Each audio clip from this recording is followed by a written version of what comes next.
As was the case with the Hassan video and the Mike video, I knew it was bad. I see the clips, the more controversial clips. I didn't know it was this bad. This makes it seem like it is just a full-on like grift. All you need to do is look at the references on Wikipedia to know that the information Anna is talking about in Tucker's special has been known for almost 20 years at this point. I think it was informative. It was backed up by documentation that was provided by Tucker Carlson. Definitely watch it for yourself. I'm sorry, we need to pause on that for a minute. Anna Kasparian on the Young Turks suggested that her audience watch the entire 9/11 special done by Tucker Carlson. We'll be right back talking about Tucker Carlson's 9/11 documentary. If those words ever leave your mouth as a creator, it's time to do some serious self-reflection, right? So I've given this advice to Democrats and President Obama many times before. They never listen. Never agree with a Republican. They will only use it against you. On a national level, we have lost our democracy. It does not exist. So I got really bad news for you. None of your representatives represent you. They represent the people who pay them. Yes, the Republicans are dirty and corrupt as it gets, but so are the Democrats. How about the guy who promised us change? How's that working out for us? He said, I'm going to change the game. Really? What have you done to change the game? No. He has no intention of changing a damn thing. So you're waiting for a hero? Damn, he's really been saying the same shit for the last 12 years, man. Maybe longer? Well, we already had a hero who promised us overwhelming change and then gave us nothing. Now, the next guy that comes and puts that sign up that says change, you're going to believe him? No, we're not going to believe him because 9 out of 10, no, 99 out of 10 times, he's a liar. He got money to lie to you. You cannot rely on the federal government. They're the bad guys. They're not listening. You think we're having a debate in this country?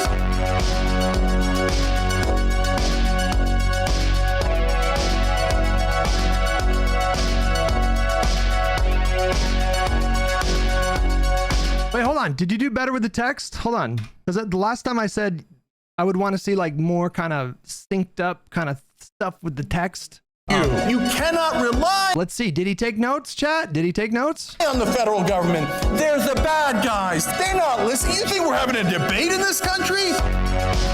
Yeah. Oh, come on. It's just a little, I got to be honest with you. It's like slightly, like not synced like perfectly. Okay. I'm just saying.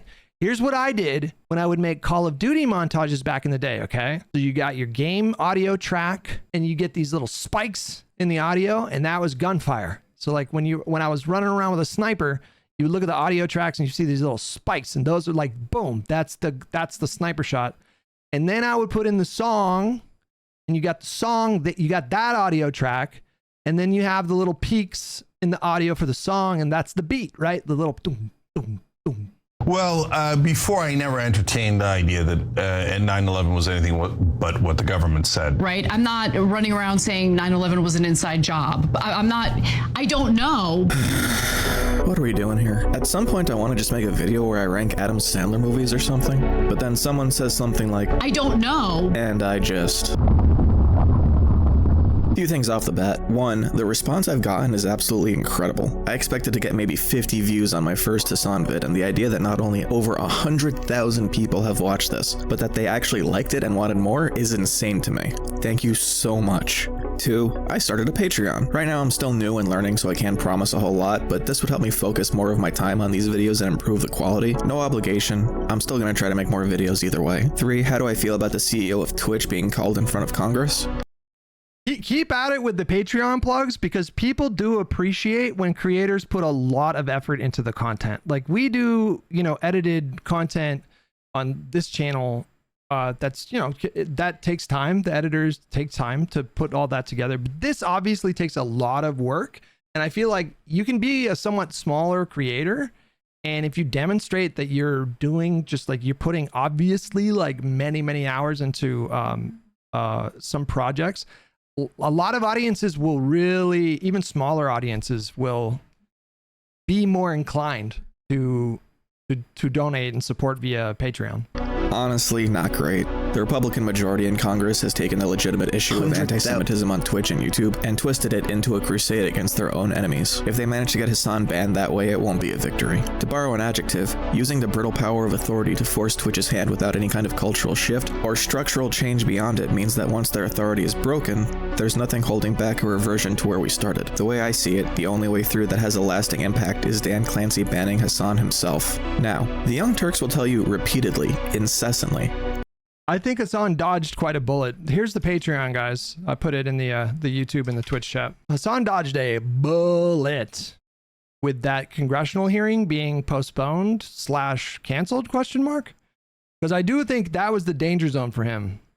Like in the 48 hours after that hearing that was supposed to take place this past Wednesday, that would have been like the hot zone. that they operate on principles of honesty and integrity. But then you'll hear something like, I don't know. and you have to wonder, what's going on? They've got over 6 million YouTube subscribers. They've been operating on YouTube near enough since the site was founded, when Cenk Uygur. Oh my God, I didn't even think of that. Yeah, that on top of Collargate would have been brutal. But in that alternative reality, I don't know if the dog gets shocked, because that would have been a totally different, you know, he would have probably been reacting to the hearing live.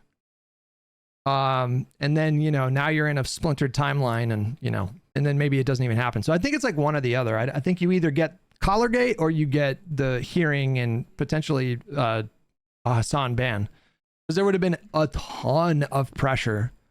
Like, do you guys realize that there would have been a ton of pressure from the highest levels of government directly towards Jeff Bezos? Like, there's a very non-zero chance that Jeff Bezos would have personally stepped in and called Clancy or emailed him, had him fired or whatever. You know, like there's a very high, like non-zero chance that heads would have rolled after that hearing. Started posting videos and streaming in 2005. They've expanded the number of shows under their umbrella, and they've been a hotspot for a lot of well-known progressive and leftist journalists like Emma Vigeland, now at the Majority Report. Who cares if Hezbollah has money? They're a political party in a different country. I mean, you can call them a terrorist organization. They're a resistance organization towards Israel, and I'm sure if I were to parse through the views of this resistance group, that I would find many of their views distasteful. Ryan Grimm, owner of Dropsite News. Hamas is, savage, brutal, bunch of savage, brutal rapists. What the fuck? Ryan Grimm came from the Young Turks? I didn't know that. But don't say evidence, because then you'll say, well, what evidence do we have? According to the UN, they don't actually have any evidence that Hamas participated. Are we then of the opinion that like maybe a couple sexually related violence happened and then Israel is largely fabricating the claim? Well, I mean, we know for certain that much of it is fabricated. Crystal Ball's husband, Jimmy Dore, Sean King, Nina Turner, Russian mouthpiece Dave Crystal Ball's husband? Why you gotta do Kyle dirty like that? Rubin, and Cenk's own nephew. Fuck are you gonna do, bro? To their credit, their operation is a lot more professional news-like than a regular stream, though that isn't exactly a high bar. You'll get a specific piece of news and a basic overview of the facts before Cenk and his co-host Anna Kasparian get into their own perspectives, basically acting as anchor and pundit. It seems like they really vie for legitimacy. I don't know. And I do want to know, so I watched 1 week of streams and I'm going to tell you what I learned. And since their main show is only a couple of hours long, hopefully this will be a bit more easygoing than my last two subjects. One last thing, I promise this won't be a series exclusively about left-leaning media. It's not like Asmongold is actively streaming right now anyway. We begin the day after Charlie Kirk's murder, while the killer and their ideology still haven't been identified. Yeah, actually, you know what? Ooh, that was good, man. That was good. That was good foreshadowing. I like that. That's like Marvel kind of inserting little kind of nods that are subtle foreshadowing that like led into fucking Infinity War and Endgame. That's good. Are you doing Asmongold next?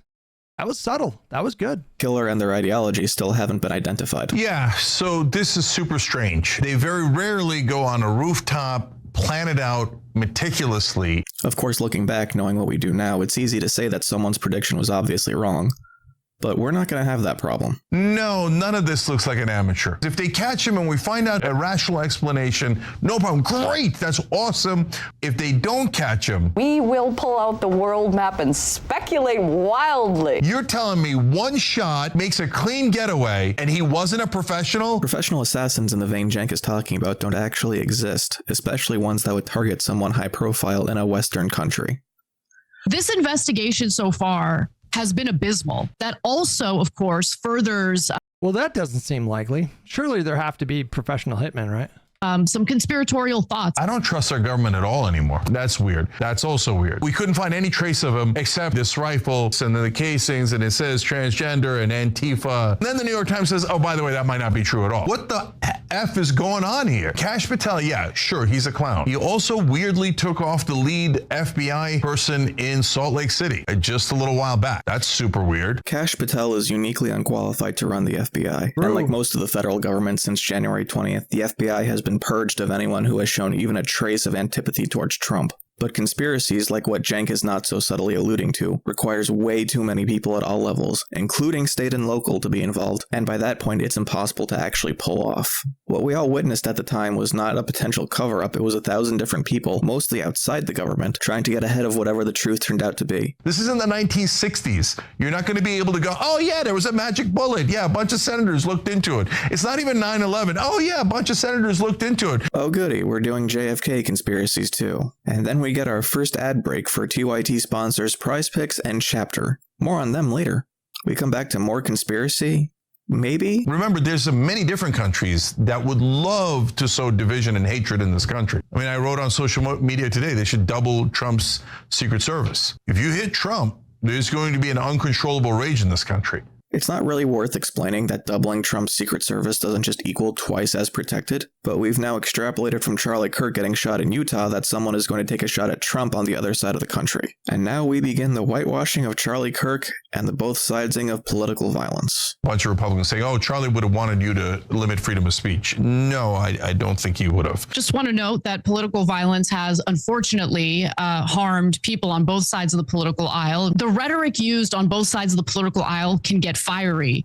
To pretend like that only exists on the left is a bit ridiculous. Anna has an interesting interpretation of Trump's rhetoric. Trump kind of ebbs and flows. You'll hear him say things that I believe, as president of the United States, is incredibly responsible at a time when a leader should be trying to cool tensions. This morning, Trump kind of changed his tone in a private message to CNBC's Joe Kernan. Is it worth noting that a CNBC financial news host read a note that was contradicted by the president himself not long after anyway? It would be nice to hear that message directly from the president's mouth. I thought not. Actually, later today, Trump changed his tone yet again. You know, Charlie Kirk was not someone who was on the far, far right. Okay. In fact, he had a pretty significant group of haters who were on the right of him. That's not evidence that he isn't far right. That just means that there are people who don't have a problem being more direct about it. The difference between saying, I'm sorry, if I see a black pilot, I'm going to be like, boy, I hope he's qualified.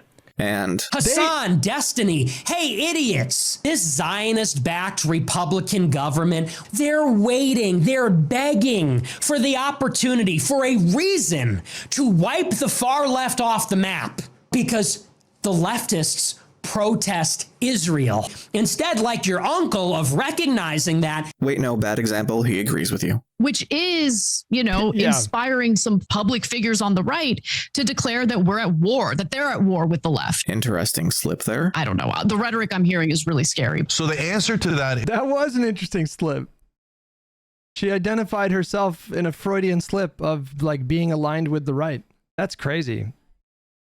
That's actually kind of crazy. I mean, you could say that was just a simple fuck up, but I don't know. Isn't it's the left's fault, it's the right's fault. That should be obvious to all of us, but I don't think it's even close to obvious. Cenk reads a viewer comment about George W. Bush. But the one thing I'll always give him credit for is that he united us after 9/11. You know, I wanted to reflexively disagree with this one because my memories of the Bush era are somewhat blurry at this point.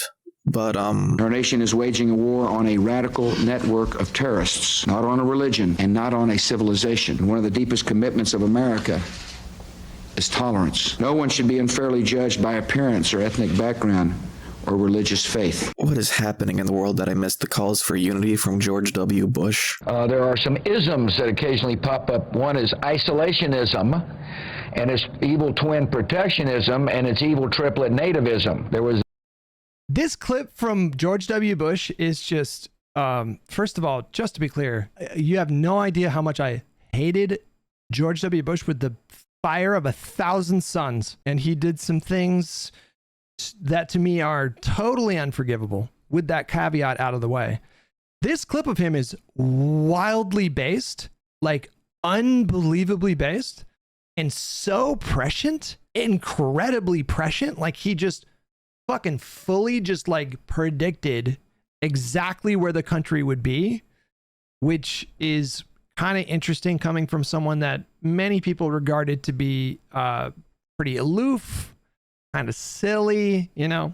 Bush. There are some isms that occasionally pop up. One is isolationism, and it's evil twin protectionism, and it's evil triplet nativism. There was an American First policy that said, who cares what happens in Europe? What happened in Europe mattered because of World War II. There was Smoot-Hawley, which was a part of an economic policy, which basically said we don't want trade. An immigration policy that I think during this period argued we had too many Jews and too many Italians, therefore we should have no immigrants. I'm a little concerned that we may be going through the same period. Every single prominent left-winger, and I mean prominent left-winger with a significant following, has not called for continued violence against the right. So you won't mind if I just grab this clip in case you obviously foreshadowing? The pearl clutching from the right is really bothering me, considering the record of their calls for violence or their mocking of left-wing figures. Calling out a congressman's hypocrisy isn't nothing, but doesn't hold a lot of weight when it's put on equal footing with TikToker Leftism is Based 4927, who only has 10 followers. I didn't see any prominent figures on the left or Democrats saying anything awful. It was smaller accounts or just randos. But whenever I ran into one of them, like they're joking around about his neck wound, I'm like, oh, Jesus Christ, what's wrong with you people? I did not know that Charlie Kirk said this about Anna. He essentially said that since I don't have children, I don't care about the future of this country. Good Lord. I haven't been able to like kind of shake it off. What I appreciated about Charlie Kirk, Box, thank you so much for 2 months, was that he provided a platform for people who disagreed with him. People who don't understand the value of that really frustrate me, because you're not thinking strategically and you don't really care about winning. Yeah, I've been banned by mainstream media. And so a lot of the right-wing shows have been more open-minded. It's been said a bunch, but, you know, Charlie Kirk was advocating for Mehdi Hassan to be deported because he didn't like his speech. You know what I mean? So about having me on, then the whole rewriting of history that he was super all about, like he was a principled free speech advocate, is just a bit silly and doesn't really hold up under scrutiny. MSNBC or CNN. That might be worth interrogating as to why, you know? I can't believe that they're asking Anna on, and she's been doing an amazing job, and she's going to be on CNN tonight at 10 o'clock. But in my experience, only a certain set of ideas are allowed. If you go outside the guard, that's it, you're out. Well, that makes it sound more like a you problem than Chief. There are some who are attempting to lower the temperature. One of those individuals is conservative commentator Eric Erickson. There is Marxist ideology. They don't want you to know they're lying. They don't want you to believe they're lying. They don't want to act like they're lying. What they're doing is they're using different words to then get you to embrace their reality. It's very pernicious. There is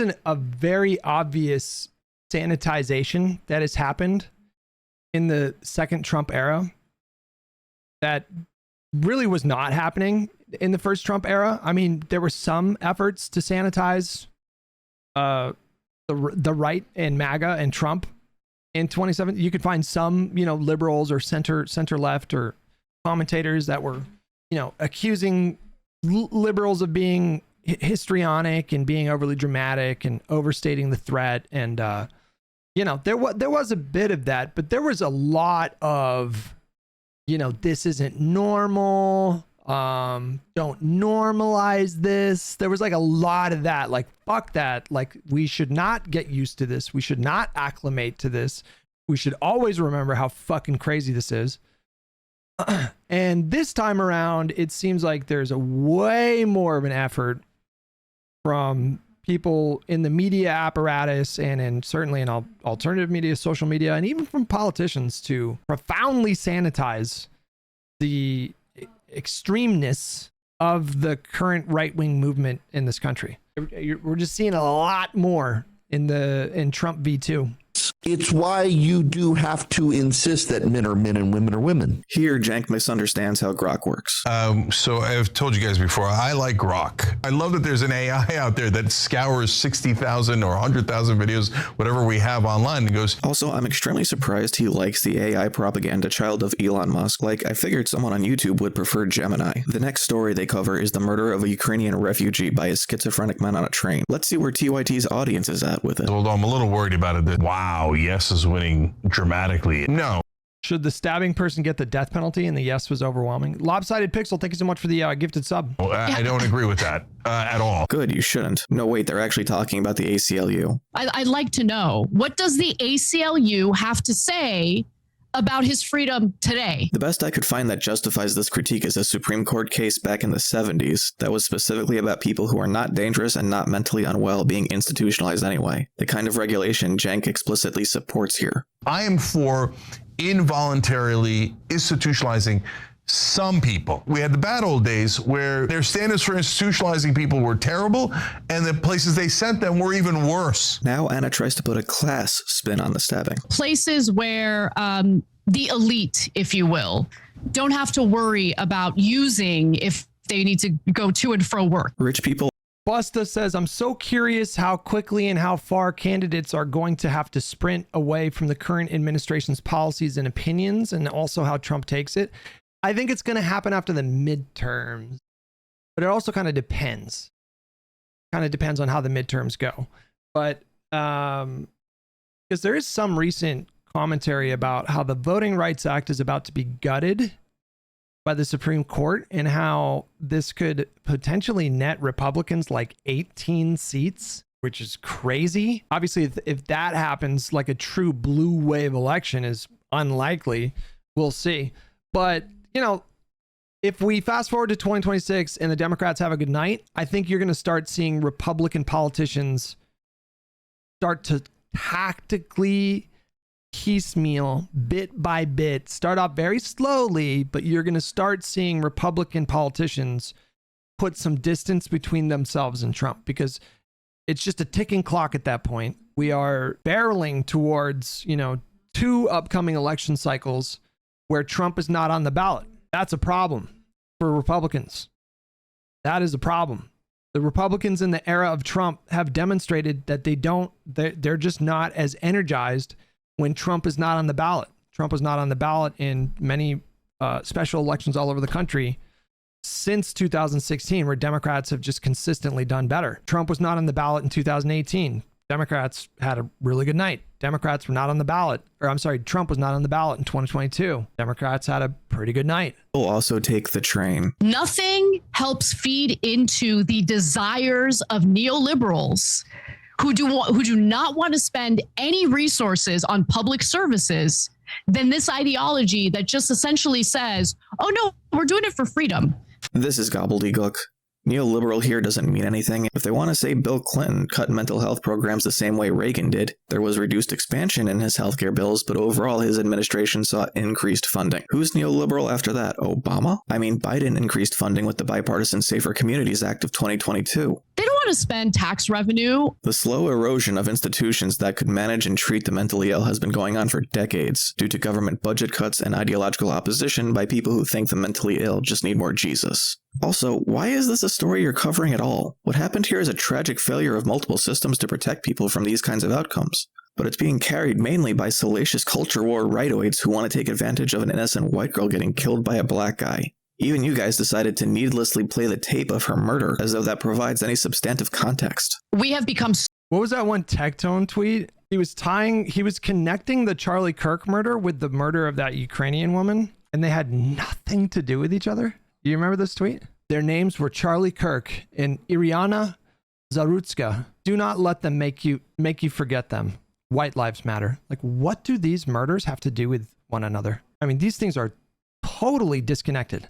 They have no connection so desensitized to violence that for over 2 minutes after this poor woman was stabbed, no one did a damn thing. That's not being desensitized.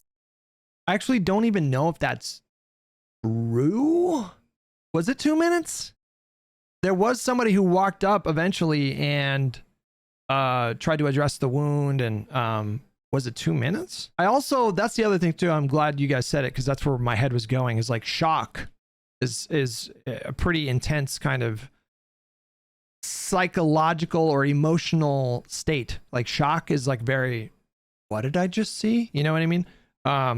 Sensitized, like everyone on that train plays too much Call of Duty. That's threat of, like they made it about like, what does it say about society that, you know, people didn't run up and start treating her wounds immediately. It's like, well, first of all, it's not even clear that anybody understood what happened in the moment. You know, if you would have just looked and seen what happened, you would have thought that he just like hit her in the chest. You know what I mean? The knife itself was very small, you know? She didn't like, as far as I understand, she didn't like cry out for help or anything like that. I think she was in shock a little bit too, right? Avoidance. The guy has a knife, and if they saw what happened, they're probably in shock because survival instincts kick in that tell you to avoid danger. There was one thing in the old days that was a good thing. That was when people looked out for one another, and men would be men. A man is supposed to protect. Sorry, but that's just reality. At this point, the story of Kitty Genovese is more of an urban legend of people failing to help someone than a real tragic murder, but it's a good example of the fact that there are no good old days of traditional gender roles playing out in their ideal form. We can only do the best we can with the circumstances we're given, and we shouldn't put pressure on people to act in situations they're unprepared for. I'm not putting it on you that, hey, the guy's got a knife. At least like apprehend the guy in some way so he doesn't potentially hurt someone else. Nope, no bad idea. Getting into a fight with a guy who's holding a knife is a good way to get killed. You're not Liam Neeson. You don't know how to expertly put a guy in a wrist lock to disarm them. Going after a guy with a knife is a great way to... Yeah, unless you're like personally trained in fucking Brazilian jiu-jitsu. Like if you have no formal training to how to like disarm someone or, you know, restrain them, this is horrible advice. I imagine me getting up and just being like, well, shit, this is my manly duty to like step in. It's like, all right, well, like clumsily just like, what horrible advice, right? Split a paramedic's time between... You like call the cops, right? Two people instead of one. We finally get to Israel, and I'm very divided. Maybe it's just that my bar for good coverage has fallen so far the devil is using it as a limbo pole, but the coverage is much more substantial, and yet also because of that, somehow worse. At least while I'm watching, they cover the factual news of an Israeli airstrike on Qatar that was targeting the Hamas negotiators Israel was communicating with to end the war. But where they draw conclusions, they find conspiracy. For example, Jank recalls covering an Israeli-American sniper who was secretly recorded in an interview where he admits his unit likely killed a total of 105 people and confirms a significant number, if not all, were either unarmed or clearly civilians and not a threat. Yesterday, we showed a guy who sounded exactly like an SS soldier bragging about how he killed 105 Palestinians with no weapons that were defenseless. They had simply stepped over an invisible, arbitrary line their group had established as a kill zone. But then he'll go from that legitimate series of war crimes which should be fully investigated, condemned, and adjudicated to, and that's why Israel runs the United States government. When's the last time they passed a law that helped the super rich or corporations or foreign governments? Endlessly. Then the minute they come back to us, they're like, we don't have any money left. We gave it all to ExxonMobil and Pfizer and Israel. And it completely undermines him. They'll say that Israel shouldn't have conducted the airstrike on Qatar, but then they'll go on to say that Israel shouldn't be conducting counteroffensives against any of the belligerent actors in the region who had been attacking them for months. Israel feels that they are entitled to bomb or carry out strikes in any sovereign country they feel like. They'll compare civilian to combatant kill ratios and conclude Israel is therefore worse than Assad's Syria. The ratio is significantly worse than Hamas, worse than what Assad did in Syria, worse than almost any terrorist activity in terms of percentage of civilians killed. Or at least that it's even worth comparing when the population density and intentions of the actors in these places are nothing alike. I'm with them in the setup, and then they lose me in the conclusion. So if you're killing the negotiators for peace, you're obviously not going to get peace. Is Bibi solely responsible for peace negotiations falling through? Yes, is winning overwhelmingly, as it should. It is an empirical fact. He then goes on to well, you know, it's not one or the other. I don't know how I would quantify it. What percentage is Netanyahu's fault, what percentage is Hamas's fault, but plenty of blame to go around on that. Compare Hamas to Osama bin Laden. Just like bin Laden. Okay, wait. To imply that Israel has less justification to go after Hamas because they have more legitimacy to the Palestinians and were negotiating for the hostages, which is not the argument I would be making if I wanted to make it clear that the Palestinians are not all Hamas. And to be clear, I'm not making that argument either. Has won an election before, but wait a minute. The Israeli government is bigger terrorist than Hamas. That's empirical. You can catch feelings over it. I don't care. Fine, I guess we're doing this.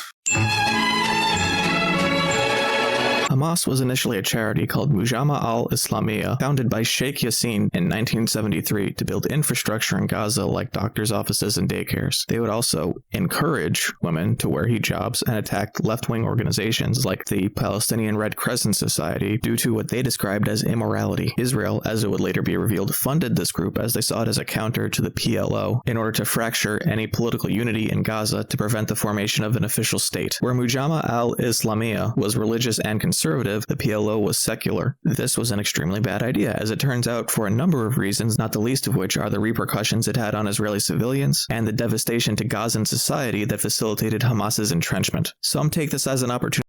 It was pretty bad. Pretty fucking bad. Hamas has been a fucking catastrophe for Gaza. To place all of the blame for Hamas on Israel, and while Israel shouldn't have put itself in a position to bear any of the responsibility, they could only try to take advantage of existing sentiments in Gaza, the same way right-wing Christian nationalists in the United States didn't create the Likud party. So, in 1984, the Israeli military discovered a stockpile of weapons at one of their mosques and arrested Sheikh Yassin, but he was released in 1985 in an agreement to trade Palestinian prisoners for IDF hostages of the 1982 Lebanon War. In 1987, Sheikh Yassin started Hamas as a paramilitary wing of the Muslim Brotherhood. Yahya Sinwar would be charged with finding any Palestinians who were collaborators with Israel. In 1989, after carrying out their first attack, Yahya Sinwar would be given 4 life sentences for planning out the abduction and murder of 2 Israeli soldiers and 4 Palestinians he saw as collaborators. Yassin was arrested again, and after hundreds of Hamas activists were deported to Lebanon, the group began dealings with Hezbollah. Then, in 1992, they created the Al-Qassam Brigades. Hamas opposed the 1993 Oslo Accords, the compact between Israel and the PLO that would hopefully create a bridge to peace. After the Cave of the Patriarch massacre, wherein American-Israeli settler Baruch Goldstein killed 29 unarmed civilians and injured over 100 more in Hebron, Hamas began targeting civilians directly. In 1999, Hamas was banned from Jordan by King Abdullah to ensure peace negotiations with Israel did not fall apart. In 2000, after the failure of the Camp David summit, Hamas launches the Second Intifada. About 138 suicide bombings are carried out in Israel.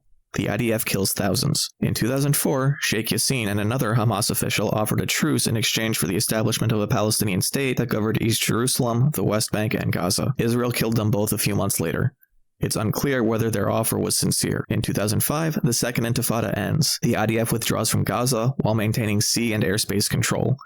In 2006, Hamas ran as a political party in elections to Palestinian parliament on a platform of violent resistance against Israel. From there, the US and EU conditioned aid to the Palestinians on Hamas renouncing violence, recognizing. Another interesting part of this story is that it was George W. Bush who pressured Israel to allow for the elections in 2006, because they were, again, doing the whole like spreading democracy kind of thing. And so Israel was like very resistant to this, but eventually capitulated. And that was the election that where Hamas ascended to power. And so Israel was like fucking pissed at George W. Bush. Like, this is your fault, bro. Yeah. Recognizing Israel and endorsing the peace process outlined in the Oslo Accords. Hamas rejected this. By 2007, Hamas had completely ousted Fatah and the PLO from Gaza, with at least 600 people being killed in the fighting between them. This is all on Wikipedia, by the way. If you're reporting on this stuff, you can just look it up. Israel begins a strict blockade on Gaza. Cultural repression and totalitarian rule by Hamas is strict. In the following years, there's a cycle of clashes, ceasefires, and Israeli incursions into Gaza. In an effort at slowly improving relations, Israel would issue work permits for Palestinians to enter Israel, and Qatari aid money was allowed into Gaza in the hopes of improving conditions to temper extremism. In 2011, Yahya Sinwar is released with over 1,000 others in a prisoner exchange. In 2017, Hamas updates its charter, and Trump recognizes Jerusalem as the capital of Israel. Hamas takes that as a declaration of war. In 2018, there is the Great March of Return. Independent activists began a protest of weekly marches to the border between Gaza and Israel in protest of Israel's blockade and for a right of return of refugees. Thousands joined the protests intending to be nonviolent. However, there were those in the protests who did engage in violence, some throwing stones and Molotov cocktails. Hamas infiltrated all of these demonstrations. Others firing rifles or throwing bombs. The circumstances behind the violence across the months of protest are foggy, but at the risk of being crude in my brevity, it was basically some protesters escalating to provoke a response, and the IDF not knowing how to aim. Thousands were injured by IDF gunfire and about 180 were killed. Hamas claimed 50 as militants. In 2020, the Abraham Accords are announced and signed. The UAE, Bahrain, Sudan, and Morocco recognize Israel. In 2023, on October 7th, Hamas kills over 1,000 people in Israel, takes over 200 hostage, and the war in Gaza begins. Peace negotiations are frequently stalled by Hamas intransigence and Israeli belligerence. The main sticking point of the negotiation would be whether Hamas could stay in power without disarming. By October 2025, at least 65,000 Palestinians have been killed, and over 150,000 have been injured. The ratio is significantly worse than Hamas, worse. That was pretty good explainer, I think. Than what Assad did in Syria. October 7th kill ratio is a meaningless statistic when it was an unprovoked attack intended to draw the IDF into Gaza with the intention of fighting a prolonged siege. Using Netanyahu's logic, well, yeah, we murdered the entire government of Yemen. The Houthis that were... 1, the Houthis are not Yemen's government. 2, this is a terrible argument for proportionate response given the level of escalation from the Houthis towards Israel and the surrounding countries, who have been impacted by their blockade. Over a year and a half since it started. By your own standard, this was restraint. The sniper who was murdering all those innocent Palestinians, he said that he was one of the guys on a college campus in America that said his feelings were hurt. I can't tell if it's intentional, but the implication here is that Daniel Robb was on campus sometime after 2023, but he graduated in 2021, and his complaints of anti-Semitism do have some substantive backing, though that's now all rightly called into question by his actions in Gaza. We've lost all faith in our institutions. They are worthless. When's the last time Congress passed a law that helped us? Well, our next segment is about Seinfeld comparing pro-Palestine protesters to the Klan, because at least the Klan is outspoken about not liking Jews. Comedian Jerry Seinfeld has unfortunately and tragically reached new levels of depravity. Worse than the time he dated a 17-year-old? It is not difficult to distinguish between a foreign government and a foreign military and the entirety of an identity, of a group of people. Okay, for me, it's not hard at all. Then why are you so bad at it? So you have singled out a Jewish person who has called out, albeit too coarsely, the anti-Semitism of the pro-Palestine movement. Without forming fallacies, do you think it's more crucial to worry about America's future than being focused in things that happen in different countries? Crucial is kind of an interesting word. I do think that we should think about what happens in this country before we think about what happens elsewhere, but it really just depends. And I'm definitely not an isolationist. So I definitely think that America should be engaged on the world stage. And I think the world is frankly better off for it. If America entirely shrank from the world stage, I think that would be massively destabilizing. It would cause a cascading series of events that would probably result in like a massive outbreak of conflict. I think it's really important that America stay engaged on the world stage. I think it's really important that America reinforce their partnership with our allies, that we take a leadership position within NATO. You know, I think like however you feel about, you know, America's like dominance in the post-war era and every action we took during the Cold War to counter Soviet influence and expansion. There's, you know, a long track record of us doing horrible things, but we are at where we're at. And the fact is no matter what happened in previous generations and decades, America plays a crucially important role on the world stage. And there's ways that we can improve. Obviously, I don't think cutting USAID is a way to improve our standing, but I would say that largely at this point, America is like very largely a force for good, or, you know, a force for less bad, you know, like the least bad option. Yeah, right. But if things get so destabilized here, it is the same exact kind of logic. If things become destabilized here to the point where, you know, we're fighting a civil war or, you know, the republic crumbles, then again, this would be catastrophic, I think. All over on every continent, it would be catastrophic. But they are effectively communicating to the world is that anyone who has a problem with genocidal acts is by definition an anti-Semite. I don't personally believe that anti-Semitism is inherent to being pro-Palestine, but a lot of the loudest voices and a lot of the imagery has colored them that way because the leaders of the movement haven't done a good enough job of honing their message. Instead, we got humanitarian aid pizza, the storming of Colombia, and fights with police. All actions that have centered on the protesters instead of Palestine itself. He's unintentionally making anti-Semitism seem like... The college protest last summer was, to me, like the dumbest protest movement I think this country has ever seen. I mean, like dumb. I mean, like not well thought out.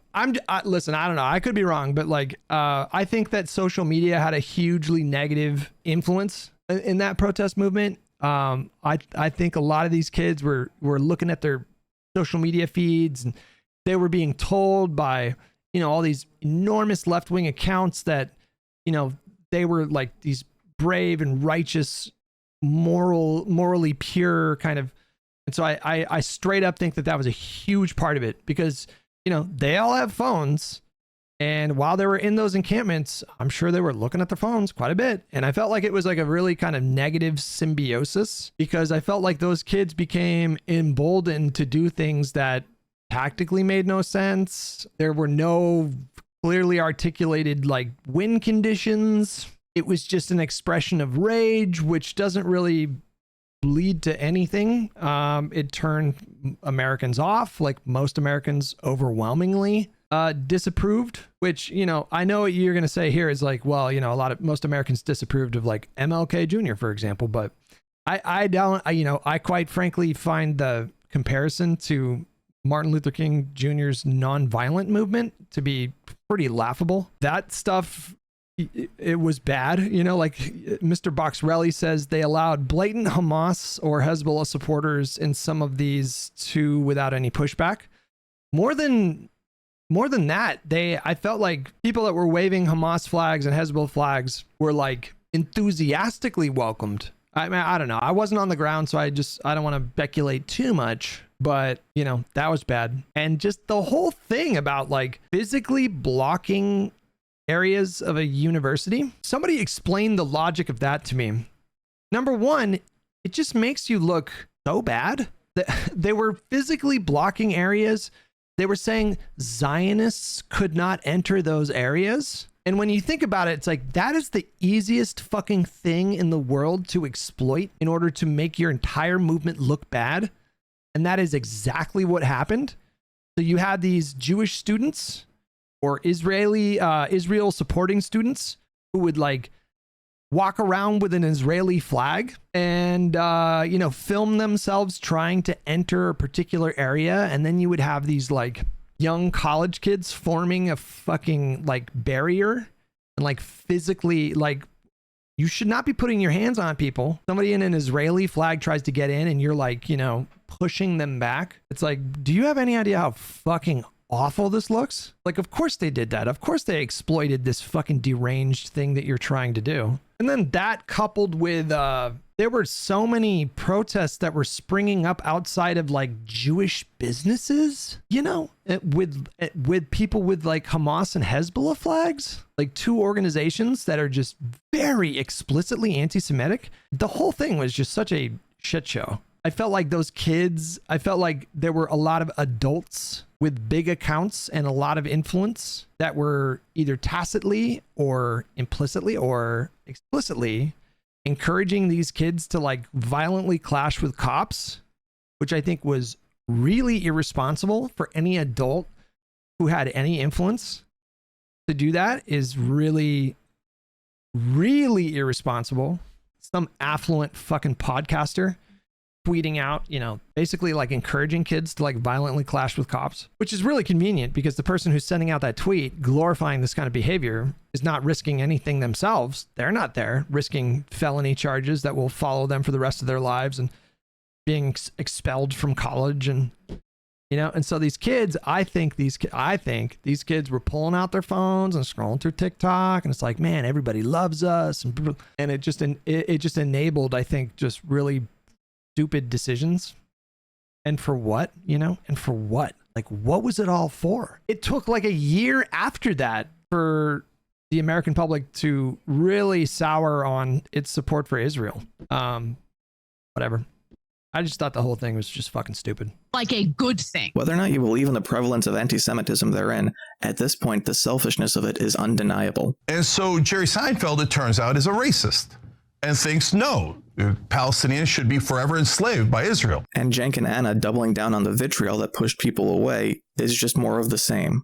Imprisoned in the occupied territories by my moral beloved Israel, okay? They're dirt. They're like cockroaches. I don't free Palestine. Why would I free a bunch of cockroaches? I'm not saying that because I think Seinfeld's words were good. To be an overt, disgusting racist.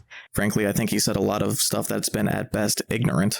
A, yes, he's obviously a racist. B, no, if you want to free Palestinians, that means you're more hateful than the KKK. And I think he's become a little too disconnected to have an opinion worth listening to. But he's an adult and extremely wealthy, so he can take care of himself. Jerry Seinfeld, Palestinians. Whoever wants the freedom hates the Jews. My point is that what Seinfeld said isn't worth this much time to tear Seinfeld down instead of lifting Palestine up. What a terrible thing to say, not just about Palestinians, but about Jews. No, I know tons of Jews. I wouldn't call it a one-to-one comparison, but not too long ago in this stream, they were extremely concerned about people raising the temperature because it'll only cause more problems. And that's all this segment is really for. Bunch of savages! It's like one of the most racist guys in America.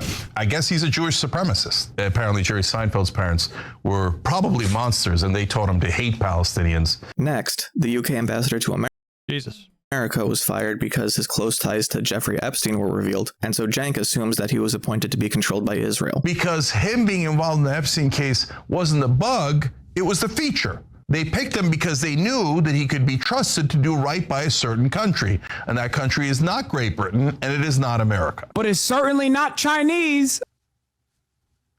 Yeah.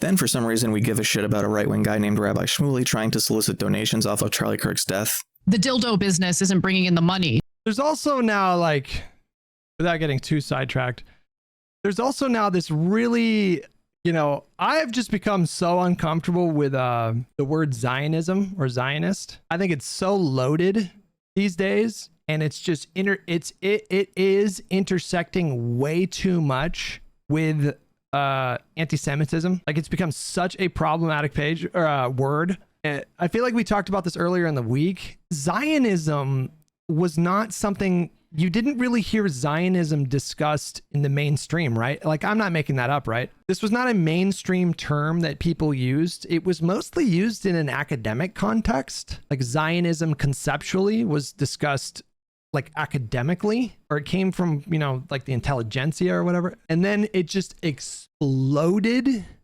after October 7th. And then you get clips like this. Like, this showed up in my feed randomly. I'm watching that movie and I'm just like, the score comes on, I'm like, oh. He's talking about One Battle After Another, recent Paul Thomas Anderson film. If you haven't seen it yet, fuck, it's good.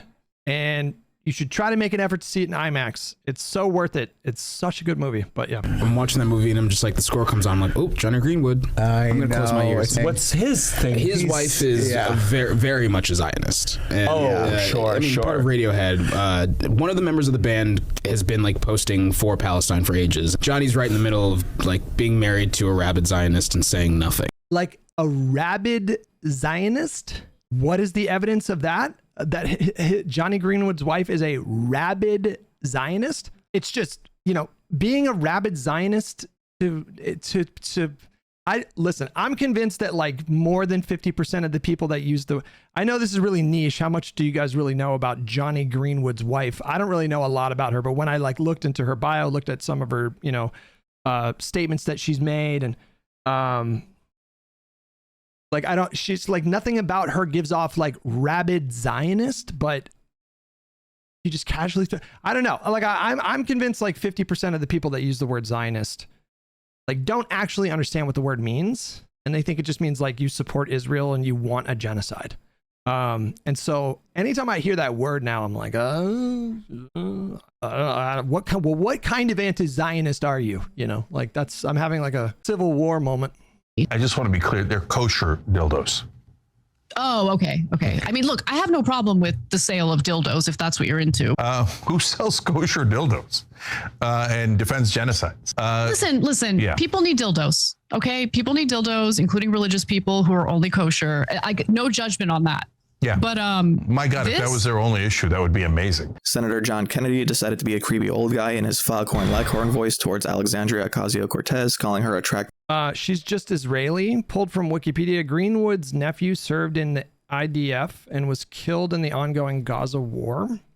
An ethnic. This fake Elmer Fudd accent, real thick. I put some lube on and got him on his knees. This was my ass. He got on top and slowly inserted himself into me. It will fit my favorite dildo. You're going to look so hot. I can't wait to have your in my mouth. I'm going to give you the of your life. During this, Cenk and Anna completely gloss over a moment where Sean Hannity references Elizabeth Warren as Pocahontas. Your friend Pocahontas. And Cenk uses the moment to self-aggrandize about helping Alexandria Ocasio-Cortez win her election. At the beginning of AOC, I was there. So one of the founders of Just Democrats. We featured her on 34 times on the Young Turks before her primary win, more than the rest of the media combined. Which unintentionally validates Kennedy's criticism, the non-creepy part, that said she was a creation of the media. In fact, we couldn't get the media to talk about her during the primary because you hate outsiders. You're elitist pricks. Okay, this irks me. A PAC founded by a media owner funded her and provided her time on his show, and as a result, she's in Congress. That's not a critique of AOC's authenticity.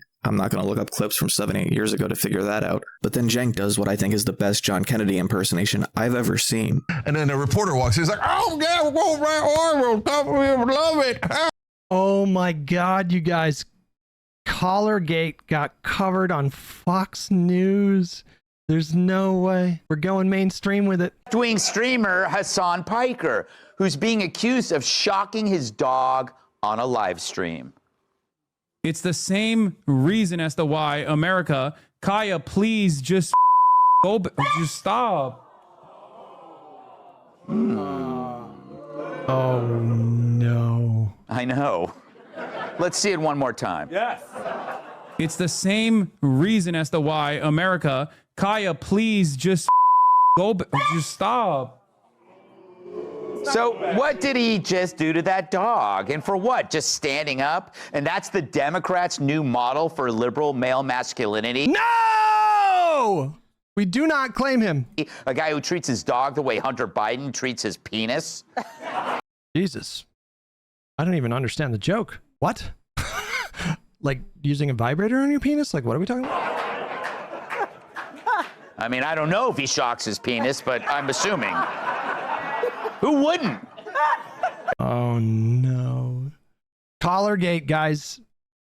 It's gone mainstream. I don't even know if we've hit critical mass yet. Oh, like he abuses his cock? I guess. I guess so. Oil companies at 18 billion. And finally, Cenk interviews Peter Beinart, who wrote a book about being Jewish while Israel commits genocide in Gaza, which is a topic I think is worth exploring by someone besides him. And that's day one.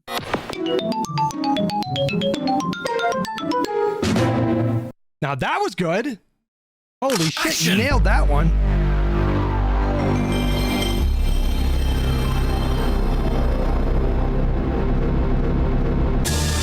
Jesus. My God, how long did it take you to do that? That must have taken that little 10-second clip must have taken hours.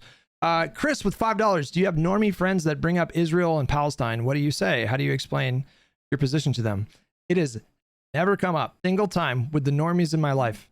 There's never been a casual hey, what about that Gaza thing? It's literally never come up with any normie that I've ever interacted with.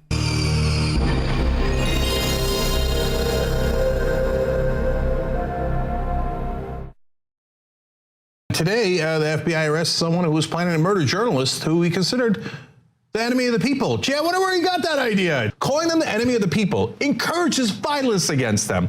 Every time he puts out a tweet saying enemy of the people, he increases the percentage chance that somebody at the New York Times is going to get killed. Donald Trump will go after any type of medium, late night comedy Reagan, thank you so much for the tier 1 membership, buddy. show. Donald Trump wanted to look into SNL because they make fun of him. If I, in some alternate universe, were a right-winger who had supported Trump in the election, at this very moment, I would be deeply embarrassed. And what does he do? Like all cowards, he says, well, I don't want to get into the fight, right? I mean, I got bone spurs. Oh, I got bone spurs. And incredibly thin skin, so I can't go into any fight. But you know what? Somebody should do something about the enemy of the people. And he encourages other people to take actions that are going to lead to violence. If you don't know calling someone the enemy of the people, especially when you're the president of the United States, encourages violence, either you're totally lying, you know it encourages violence, and you're hoping somebody gets hurt at the New York Times, or you're the dumbest person in America. So here we are, another right-wing terrorist targeting journalists and liberals because he thought they were against Trump. Is it connected to his tweets? Goddamn right it is. All right, time for day 2. Anna, before we get started, how are you doing? Don't ask me that because it's not good, but let's just move on. I'm just really sad at like where the country is right now. You know, what's happening in the Middle East, obviously, I've been worried about that, but it does break my heart that some of the most prominent streamers, content creators have been putting out some stuff out that I don't know where I belong, has not called for continued violence against the right. So what changed between foreshadowing and today? I'm in. Damn, she was way too online. That's what happened. She went from one day saying, you know, it's fine, everything's fine. And then she just spent like fucking 7 hours on TikTok and got radicalized. Enormous believer that the radicals do not represent the left or the right. More both sides. The context here, guys, is the, if you're just joining, is the Charlie Kirk. This is like the Charlie Kirk aftermath. Okie dokie. It really didn't take long for members of the Trump administration to exploit the murder of Charlie Kirk to essentially roll back rights of Americans under this guise of fighting terrorism. Doom How are scroll you got on her, both yeah. sides of this one, Anna? I am personally disgusted with the celebrations of Charlie Kirk's murder. You know, years ago, I remember covering a story about Turning Point USA and how they literally had published a list of professors for people to target. But I do think we need to have some sort of regulation that prevents doxing from happening. But see, that would be, you know, trying to find a reasonable solution to an ongoing problem that I've seen on both the left and the right. I disagree, but we should do something, but not about that specifically, a different problem that they aren't trying to address. But that's not what Stephen Miller and the Trump administration are interested in doing here. Now, whether you believe him or not, Charlie Kirk's #1 issue was free speech. You could say, hey, you know, I found instances where he was hypocritical. This has me wondering, would voting qualify as an act of speech if it's done anonymously, but it's taken as the voice of the people and the selection of their leadership? That might be a question for the philosophers, but January 6th definitely proves that both Trump and Kirk do not care about what people's opinions actually are if they're willing to subvert them to their own ends. But it doesn't matter. He wanted his legacy to be free speech. The right wing believed that his legacy is free speech. I don't think that's how that works. Does George Bush's legacy get to be his time as a painter? Ran 2 elections on that, 2020 and 2024. Source? Dillis Filler with 15 months. Thank you so much. Please? But now you're in power, and all of a sudden, we're going to cancel people? No, it's not canceling someone when you bring the weight of the federal government down on someone. That's a fair bit more. It's a violation of your constitutional and civil rights. This is exactly how you lose your freedom. And then if the Democrats get back in charge, then the 2 sides will flip. And then the right will go, no free speech, no cancel culture. And the left will go back to, no more free speech. You can't even improvise what the realistic expectation of a Democratic administration curtailing free speech would look like. I never thought I would ever fear the loss of our liberal democracy, but for the first time ever, I'm actually fearful of that. I really am. Wild to admit this when that's what everyone... Not after January 6th. It was after a bunch of people made shitty jokes after Charlie Kirk was murdered. That was what led you to believe, like, I don't know, maybe liberal democracy is imperiled. not January 6th? Everyone was talking about prior to the election, and you didn't take it seriously. You know, I laughed about it. How laughable is it to think that Americans would want to be ruled by a monarchy? And the whole point of a liberal democracy is to allow you to articulate your arguments, make a case for your beliefs. Wow, it would be really surprising if Donald Trump made it clear way before the election that he wasn't a fan of liberal democracy. And whatever you might think about Charlie Kirk, he provided a platform for people to do that. Cenk said when you die, you don't become an angel, but they are certainly doing the work to rewrite what Kirk's actual job was. The entire point of college campus debates was to position media-trained conservatives against inexperienced students to create an image of intelligence and superiority. The point wasn't to exchange ideas, it was to have people offer themselves as a metaphorical sacrifice to the discourse. And so people say, well, he was trying to influence people in the wrong direction. That's right. That's why we're here trying to influence people in the right direction. And that's called America. I kind of agree with that, actually. When people are acting in good faith, and Charlie Kirk was not. You fight back with words, you fight back politically, you fight back with rhetoric, and if anyone on the right actually meant anything about freedom of speech that they said, they would be 100% opposed to what Stephen Miller just said. Okay, but they're not. Not even Charlie Kirk, because Kirk supported Trump and Trump supported Miller, and after Trump brought on Miller, he continued to support him. This isn't difficult. It's like you say, words and actions. And now we get to a group of right-wing trolls that decided to create a website for harassing people that made light of Charlie Kirk's death. I'm actually kind of amazed at what their response is, starting with, they learned it from the left.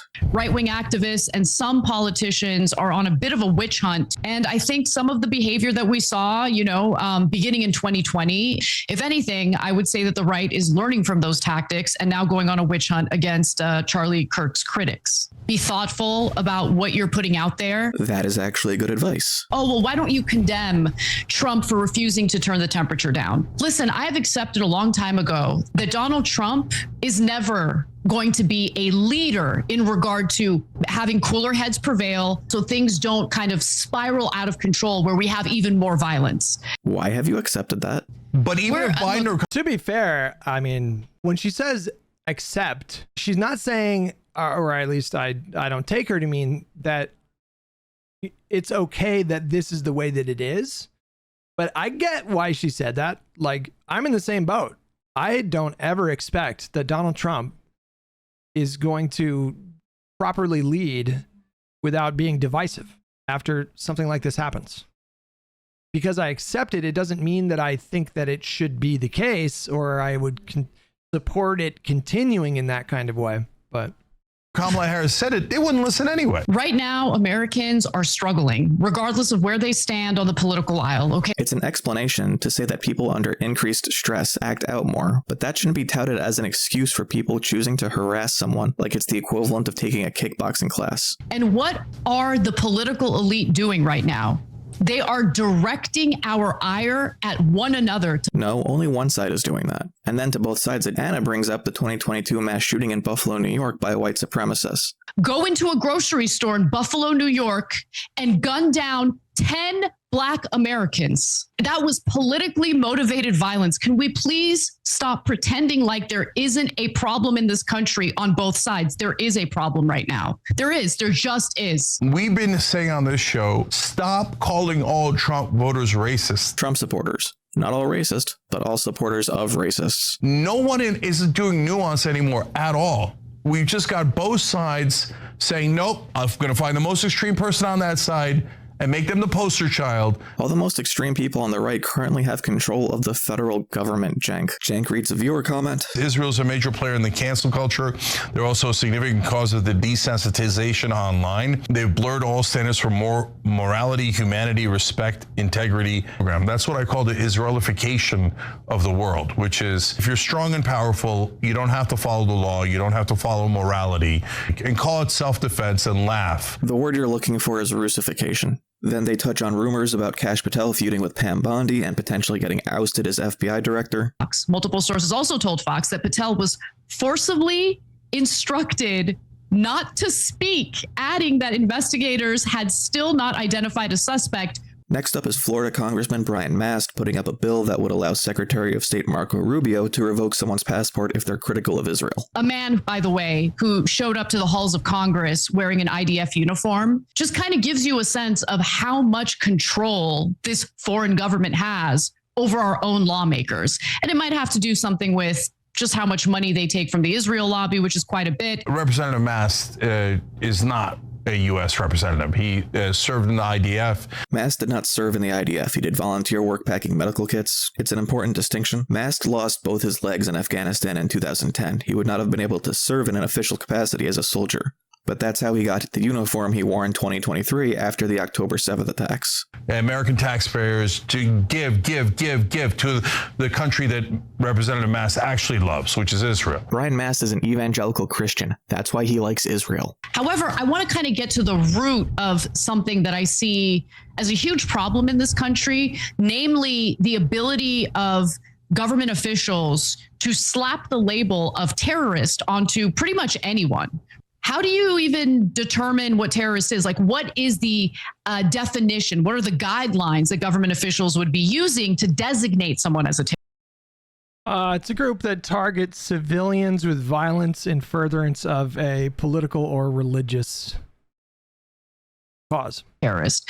Well, is super vague and can be applied pretty generously to anyone, including someone who's been forcibly kidnapped by a guerrilla group and, is now deemed a supporter of terrorism because of the fact that she was forced to cook and clean for that group. It's crazy. Absolutely insane. In the middle of this super serious story, the idea of her serving gorillas as in apes rather than militants. Okay, if you're aiding and abetting gorillas or orangutans. We were so close to decent coverage of one story. No, we have a First Amendment. As much as Israel and the corrupt U.S. politicians who serve Israel might hate that. But all that comfortably leads into more Israel news that's basically just an excuse to, how do I put this? Well, you saw the clip earlier, so let's just say, embrace their inner Fuentes. When I heard TikTok update their terms of service to no longer allow violent/gory videos, I thought, there it is.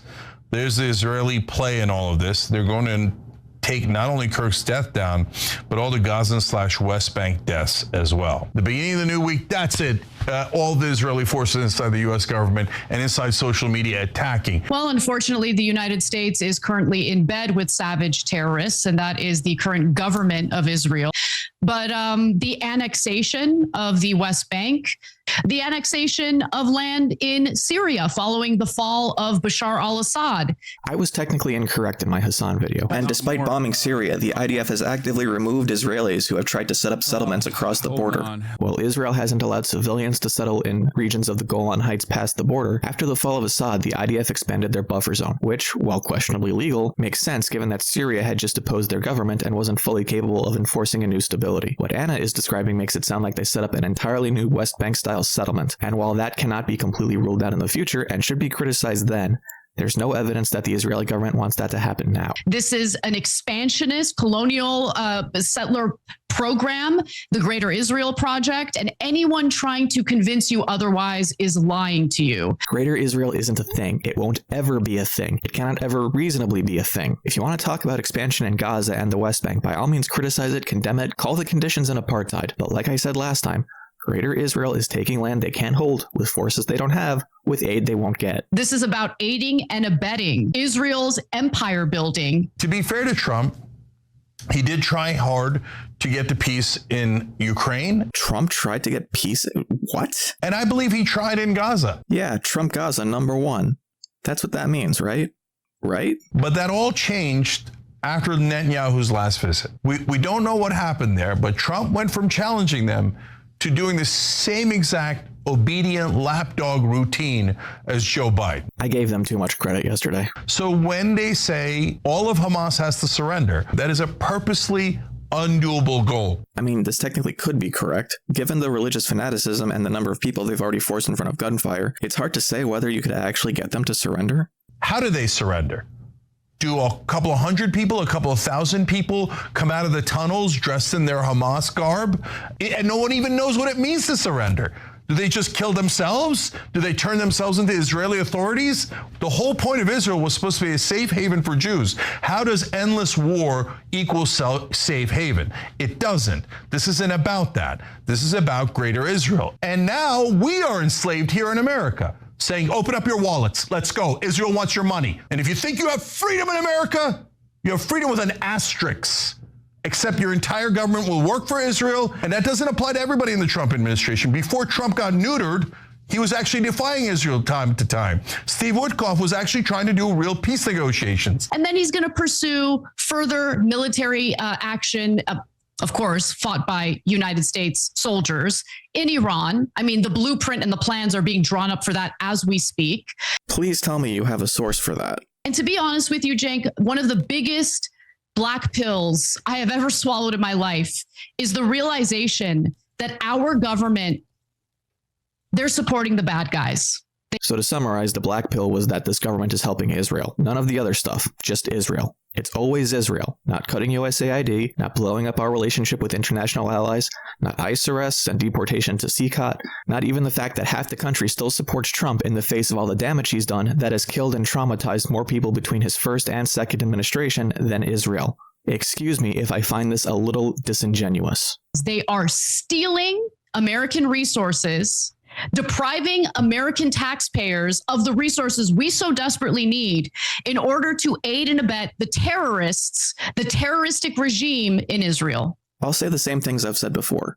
Criticize Israel, call it a settler colonial apartheid state. By itself, I can disagree with the verbiage and still recognize we can be on the same side of trying to achieve peace and equality. But this isn't that. It makes those goals harder because it both expands the necessary action beyond what's reasonable and it obfuscates the reality. They've enslaved the Palestinians for the last 58 years. They say, oh, look, they're going to try to kill Jews, not just in Israel, but across the world. The Palestinians, all they ever did was take in people that had suffered genocide and Holocaust. They took in the Armenians from the Armenian genocide. They took in Jews from the Holocaust. I'm not rehashing Israel-Palestine history. This is incorrect. Part of the problem during the Holocaust was that immigration to mandatory Palestine was restricted to appease the Arab population. And again, he undermines himself with more complaints about our institution that's busy with people of the Levant. So the people in Washington take money from the Israeli lobby. They're corrupt, period. There's no other reason they support Israel other than the fact that they're crooks and they work for a different country. And by the way, if you're allowed to murder people in an allied country like Qatar, let alone any other country,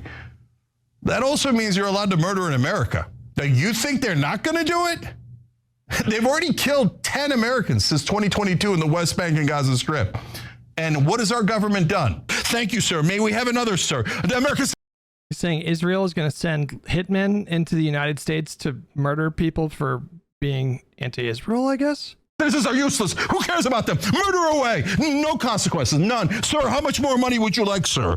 In reality, it's one of the worst governments that is creating more conflict than any other government on planet Earth. Israel is causing more conflict than any other country on Earth. Really? Period. I don't see North Korea attacking 6 of its neighbors. There are North Korean soldiers in Ukraine, missile launches into South Korean airspace and waters, cyber attacks and crypto scams. What do you think their military is for? Israel's just creating future terrorists. Violence begets violence. Yeah, I mean, yeah, they're creating future terrorists, but they're also the present day terrorists. Can we just recognize that the motivating factors for terrorism are not exclusively poverty or having violence inflicted on you? This is extremely reductive. Osama bin Laden came from a wealthy family. Ted Kaczynski was a math prodigy and assistant professor at Berkeley. The leaders of Hamas hoarded billions of dollars intended as aid for Palestinians in Gaza. I don't bring this up to say that it means all the people who would be in Hamas are therefore instantly valid targets, or that Cenk is even necessarily implying that. Just that the motivations behind terrorism are ideological commitments, not just circumstances. If we have time, I guess we'll talk about how pathetic Hakeem Jeffries is. The next story is about how Trump used the military to blow up a Venezuelan boat he says was trafficking drugs, but provides no evidence about it. Anna surmises that Trump is planning a regime change in Venezuela. And that would be yet another war that Donald Trump would be dragging. I mean, that doesn't seem totally implausible to me, to be honest with you. The United States military. I don't know about war. I don't know how likely that is, like a full-on war with Venezuela. I don't know about that. Into at a time when war is breaking out all over the Middle East because of us aiding and abetting Israel. Because they've gone in so hard on Israel controlling the United States, I feel obligated to point out that America deciding to go to war with Venezuela for oil, as they imply Trump wants, completely contradicts that. Either Israel wants the United States to go to war with Iran, or oil companies want to go to war with Venezuela, and our army isn't big enough to do both. Pick one. And then, of course, when it comes to our military arsenal, there have been reports about how that arsenal is depleted because we're, of course, providing weapons to Ukraine, weapons to Israel. The list goes on and on. In what world is this believable on its face? And remember, he tried to start a war with Venezuela last time he was president. Then why did you think he would cut defense spending after the election? Establishment 101. Neocon 101. That's a good point. More normalizing language, that this is just what Republicans and neocons do. This is an epic disaster. This isn't America. This is ugliness done on behalf of... Well, that was yet another piece of evidence that this is the kayfabe presidency, wrestling theater. Is Venezuela the largest exporter of drugs in the region? Not even close. So, look, I don't want to give them ideas about Mexico or Colombia, but does Colombia export more drugs than Venezuela? Yes. Oh my God, it's about immigration. Crime in Venezuela sends people seeking asylum and refuge to America, and the people in America then hear about Venezuelan immigrants taking over Colorado high-rises that you reported on. Venezuela doesn't need to export the most drugs. They just need to be seen as the most prominent country causing the immigration crisis. It ain't about drugs. It's about oil. So there's no question about that. I can't believe our Secretary of Defense is a weekend Fox host. Agreed. Like, this is a joke, man. It's especially sickening, guys, because they constantly use our troops as sitting ducks. They put them in the middle of the Middle East. Oh, please, Iran, attack them, please. So we can wipe out the Iranian regime and do regime change like Israel ordered us to. Believe it or not, Iran isn't dumb enough to do that, so we're not stupid enough to offer the opportunity. The last time Iran struck the US military under Trump, we notably did not do any regime change for Israel. And then we go to Brian Kilmeade saying he wants to euthanize the homeless. He apologized. I don't care! He still sucks. Cenk brings up someone homeless that he helped out. That's genuinely nice. I'm glad he did that. I've got a loved one who had schizophrenia. And by the way, he's better now. Brian, we didn't have to kill him. And lastly, we come to Cenk's interview. I got a fever. And the only prescription is... Zachary Karabell. All right.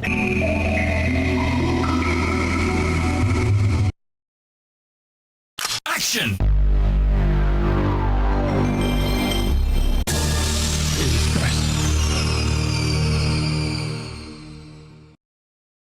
All right, guys. So I'm going to tell you about how Tucker Carlson's trying to get every other reporter to not talk about the good economy. This video is sponsored by aspiration.com/TYT. Tucker went on air Friday night to bully Jim Cramer from CNBC. Cramer said a rare honest thing. So obviously, Tucker Carlson's furious about that. So he said this is the best economy he's ever seen. Unemployment claims are at a 52-year low, but the rest of mainstream media totally followed and has actually doubled down and poured fuel all over that fire. As they took a really hot economy and said it's a really bad thing. And you don't want to give credit to a good economy because they actually passed bills that help American voters. Oh, that coronavirus relief bill mainly went to you guys. Oh, so Tucker Carlson comes in and he's going to bully him, because he doesn't want any other reporter saying the thing that is true. Part of how Fox News drives the agenda. So he knows that if he says outrageous and awful things about Jim Cramer, everybody will hear it and report it because they'll be shocked and chagrined, like, oh no, there's terrible Tucker Carlson attacking us again, to get the media attention that he wants, right? But he's getting that attention to direct it towards what? To direct it towards you better not say anywhere on television that the economy is doing well. Now, can he bully the rest of the media that way? Of course. I think where you're going with these interstitials is how they have gone from being like really hostile towards the right wing to being like friendlier. Is that where you're going with it? Of course he can. Now they're like celebrating Tucker Carlson going on a show and fucking like, I can't believe I'm complimenting Marjorie Taylor Greene, like shit like that. Tonight, I'll also be on News Nation with Chris Cuomo debating the Israel issue. Is it a genocide or not? I'm also going to do a special live show with Tucker Carlson. That seemed really hard to get out. I wonder why. And I can just sort of picture the scene in a lamplit room with a bunch of guys sitting around and eating hummus, thinking about what do we do about this guy telling the truth about us? We must make him stop talking. First thing out the gate, that shit was so fucking crazy, bro. The UN Commission on Gaza has come out and said that Israel is committing a genocide in their report. Commission had actually put out a report earlier that found Israel had committed war crimes against humanity. I've got my own issues with the report, but none are substantive enough at the moment to call out in any meaningful way. I'm sure there are people on YouTube who'll go into more detail with research if you're curious, but for our purposes, let's just accept their determination. You better not call it a genocide. Well, they did anyway. The only three groups left on Israel's side is Israel's hard right wing. Then the second group is Western leaders, and the third group is Western media. Can a country, just with controlling Western leaders and media, be able to pull off a genocide and totally get away with it? If it's just money, Israel isn't the richest country in the world. It's not even the richest country in the region. You don't have to do this whole song and dance. If America's government is for sale, why is Israel the only one who seems to be trying to buy it? Can we get the entire world to shut up and follow our orders? But don't hate Israelis, though. Meaning the Israeli government. Don't hate the Israeli government. Don't hate the IDF. Another interesting slip. It's a live-streamed genocide. But don't speak out about it. You know all those jokes about right-wing media pundits saying that they're being silenced in the books they're busy promoting on big media tours? I was just thinking about that for no reason. They're literally on the side of being pro-genocide. A quick word about calling people pro-genocide.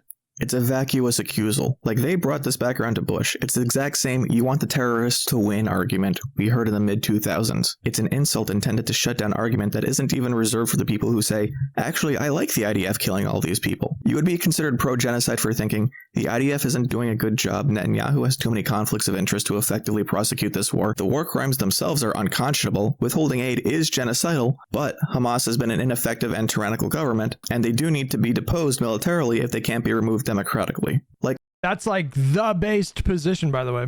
What is the actual position here if your main cause is Israel bad and not Palestinians good? Because it's certainly not the fighting needs to stop. It's the fighting has made me upset. And to me, at least, that's the most selfish position you can have about this war.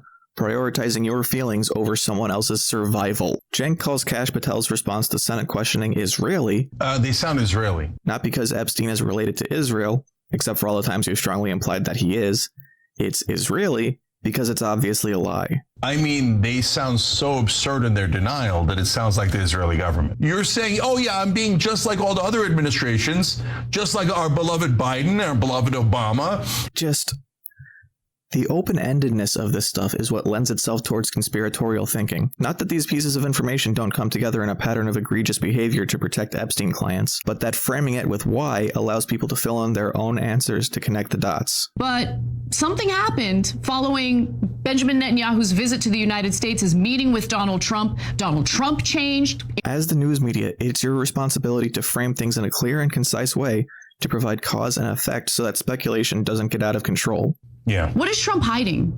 Yeah, well, he's definitely hiding something. I genuinely don't know if he was a client or not, but... You genuinely don't know. All the criticism of Kash Patel denying an Epstein list, and you don't know if Trump would be on it. I mean, this is all like 1984 level propaganda. I mean, George Orwell was genius of geniuses. That's not 1984 propaganda. The former prime minister of Israel, the list goes on and on. That's actually true. He's talking about Ehud Barak, prime minister in 1999. The country's starting to get united on this issue, Epstein files. Maybe we can build off of it. Maybe we can't build off of it. They think it's a Jewish conspiracy. You think it's an Israeli conspiracy. I'm not sure I'm comfortable with that kind of unity. If the Israelis ever hold Netanyahu accountable, it'll be a great day in world history. I wouldn't hold your breath, but it's not impossible. So, help them? Like, you've just presented a clear through line to end the genocide, dissolve the Likud government, get the people on your side. Your entire thing has been about open debate. So try to convince them. You put more faith in MAGA to become liberal based on Epstein than you do Israelis to vote out Netanyahu. When you hear commentary from the right about how they killed Charlie Kirk, what does they mean? It means the left or the Jews, usually both. One of the things that I asked before we found out what his motive was is, if it's the Groypers, should we hate all of them? And should we attack them and generalize about them? If it turns out it's the opposite, it's the left, should we hate them and attack them? And then when you ask that question, you begin to realize how absurd it is. It's one person. And that's kind of obvious once you think it through. You don't need Charlie Kirk's murder to hate Groypers. Terrorism is always the dumbest thing in the world. It's like it hasn't worked since 1948. Oh my God, he's talking about the founding of Israel. Among the conservatives who called out Bondi was Eric Erickson, who I think has actually been a pretty reasonable member on. I mean, you could argue that terrorism fucking for sure worked in Japan. Not that I'm celebrating it or glorifying it, but that one guy who murdered Shinzo Abe because he was personally aggrieved because I guess Abe was a part of some religion, right? Some kooky ass religion. And then after he was murdered, the government like cracked down on the religion, right? Yeah, what would be other examples of terrorism technically working, right? Like South African apartheid, right? I think there were some instances of terrorism. On the right, Marxist ideology insists that men are men and women are women. I'm sure I disagree with him on a whole host of things, but he seems to have some actual moral values, seems to care about this country. President Trump makes comments like that. It communicates to me that he doesn't care about our Constitution. He doesn't care about what makes this country great. I'm sorry, every time I hear a criticism of Donald Trump at this point, it's like that knee reflex test you get at a doctor's office where I just go, so why didn't you vote for Harris? You did not vote for Donald Trump. You did not vote for Kamala Harris, correct? Correct. If she gets her way, every administration is going to change it. So when you've got a Republican in charge, it's going to be hate against right-wing. That's still triggering to me. I still get so fucking triggered when I see that shit. Individuals, when Democrats get in charge, nope, that's not hate anymore. Now hate is racism, sexism, etc. What is this argument? Like, I agree that hate speech shouldn't be banned for the greater harm that government restrictions on speech can impose, but Cenk's example is that Dems would say that racism is bad, and Republicans would say that racism is good. All right, so then that leads to how did the right wing react? We said we were against hate speech being classified as a crime. We're still against it, even when we were in charge. And I got to tell you, you got to give them credit for that. Oh, Cenk.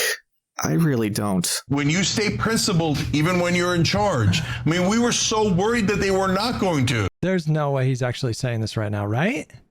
This is kind of the craziest thing he said so far. He's giving Trump credit for being principled. Is that what he just said? Stick to principles. They were just going to go for raw power. What? For them to... There's no way. They said, when did he say this? 2 weeks ago? When were you making this video? What the fuck did he just say? Say no to Pam Bondi. What did I just miss? Here, we'll do a little.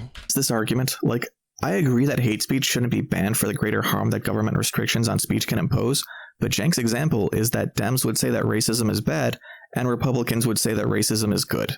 All right, so then that leads to how did the right wing react? We said we were against hate speech being classified as a crime. We're still against it, even when we were in charge. And I got to tell you, you got to give them credit for that.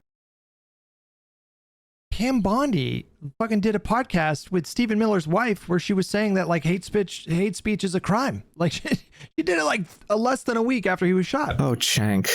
I really don't. When you stay principled, even when you're in charge. I mean, we were so worried that they were not going to stick to principles. What the fuck? What the fuck, dude? Principles. They were just going to go for raw power. What? For them to say no to Pam Bondi, no to Trump on this, that's pretty great, guys. No, it's not.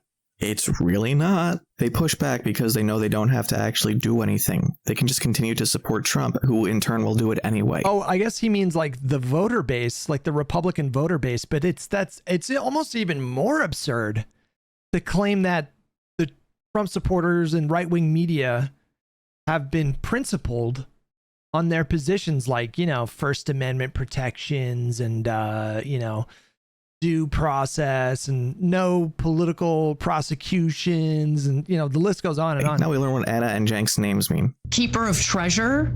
Ooh. Which, you know. Sorry. Hashtag not sorry. Okay. All right. And as a lot of you know that have been with us for a while, Cenk means war. After that, we go into Cenk's appearance on Piers Morgan opposite former TYT associate, Russian stooge, and soulless husk, Dave Rubin. Do you think Charlie wanted to be martyred? Do you think Charlie wanted to be martyred? Do you think Charlie wanted to be killed? Yes or no?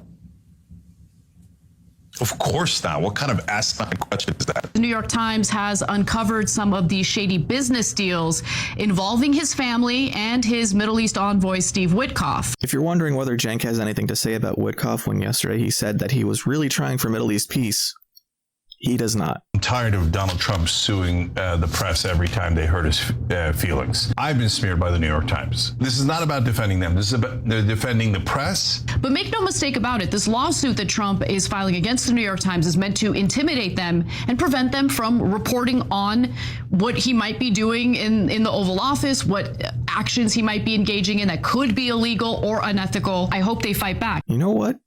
Good enough. I call their coverage of this story decent reporting. Okay. And remember, it's, even if you love Trump, the president isn't always going to be Trump. So next time a Democrat's in charge, oh, where do they get the crypto money from? Israel or Saudi Arabia or China or North Korea or ExxonMobil or Bob? I retract my previous statement. No. Well.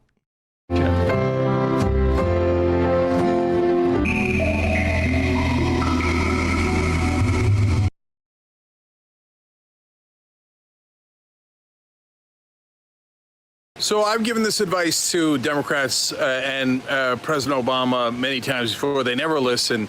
Never agree with a Republican. They will only use it against you. During the election, the intelligence agencies come to President Obama and they say the Russians are trying to interfere in the election. It looks like they want to cause chaos. They're also against Hillary Clinton, and it appears they're in favor of Donald Trump. So what does Obama do? Instead of going out and telling everybody about that, he does what is the responsible thing to do. He calls in congressional leaders, including Republicans. And Mitch McConnell says, nothing. Don't you dare say that in public. If you say it, we'll say you're rigging the election in favor of Hillary Clinton. So Obama, being, of course, who he is, it's like, okay, I won't say it. So why do I bring it up today? Because Donald Trump, in his weird White House lawn discussion yesterday with the press, when asked about Russian collusion, said, oh, no, it's not me. It's Obama. In other words, because Obama listened to the Republicans and agreed with the Republicans not to tell the American people before the election that Russia was trying to help Trump, Trump now turns around and blames Obama for it. Never agree with a Republican. They will always use it against you. So Democrats, for God's sake, stop trying to look for stupid bipartisan compromises. The Republicans are not interested in compromises. How about since you're in the opposite party, you fight them instead?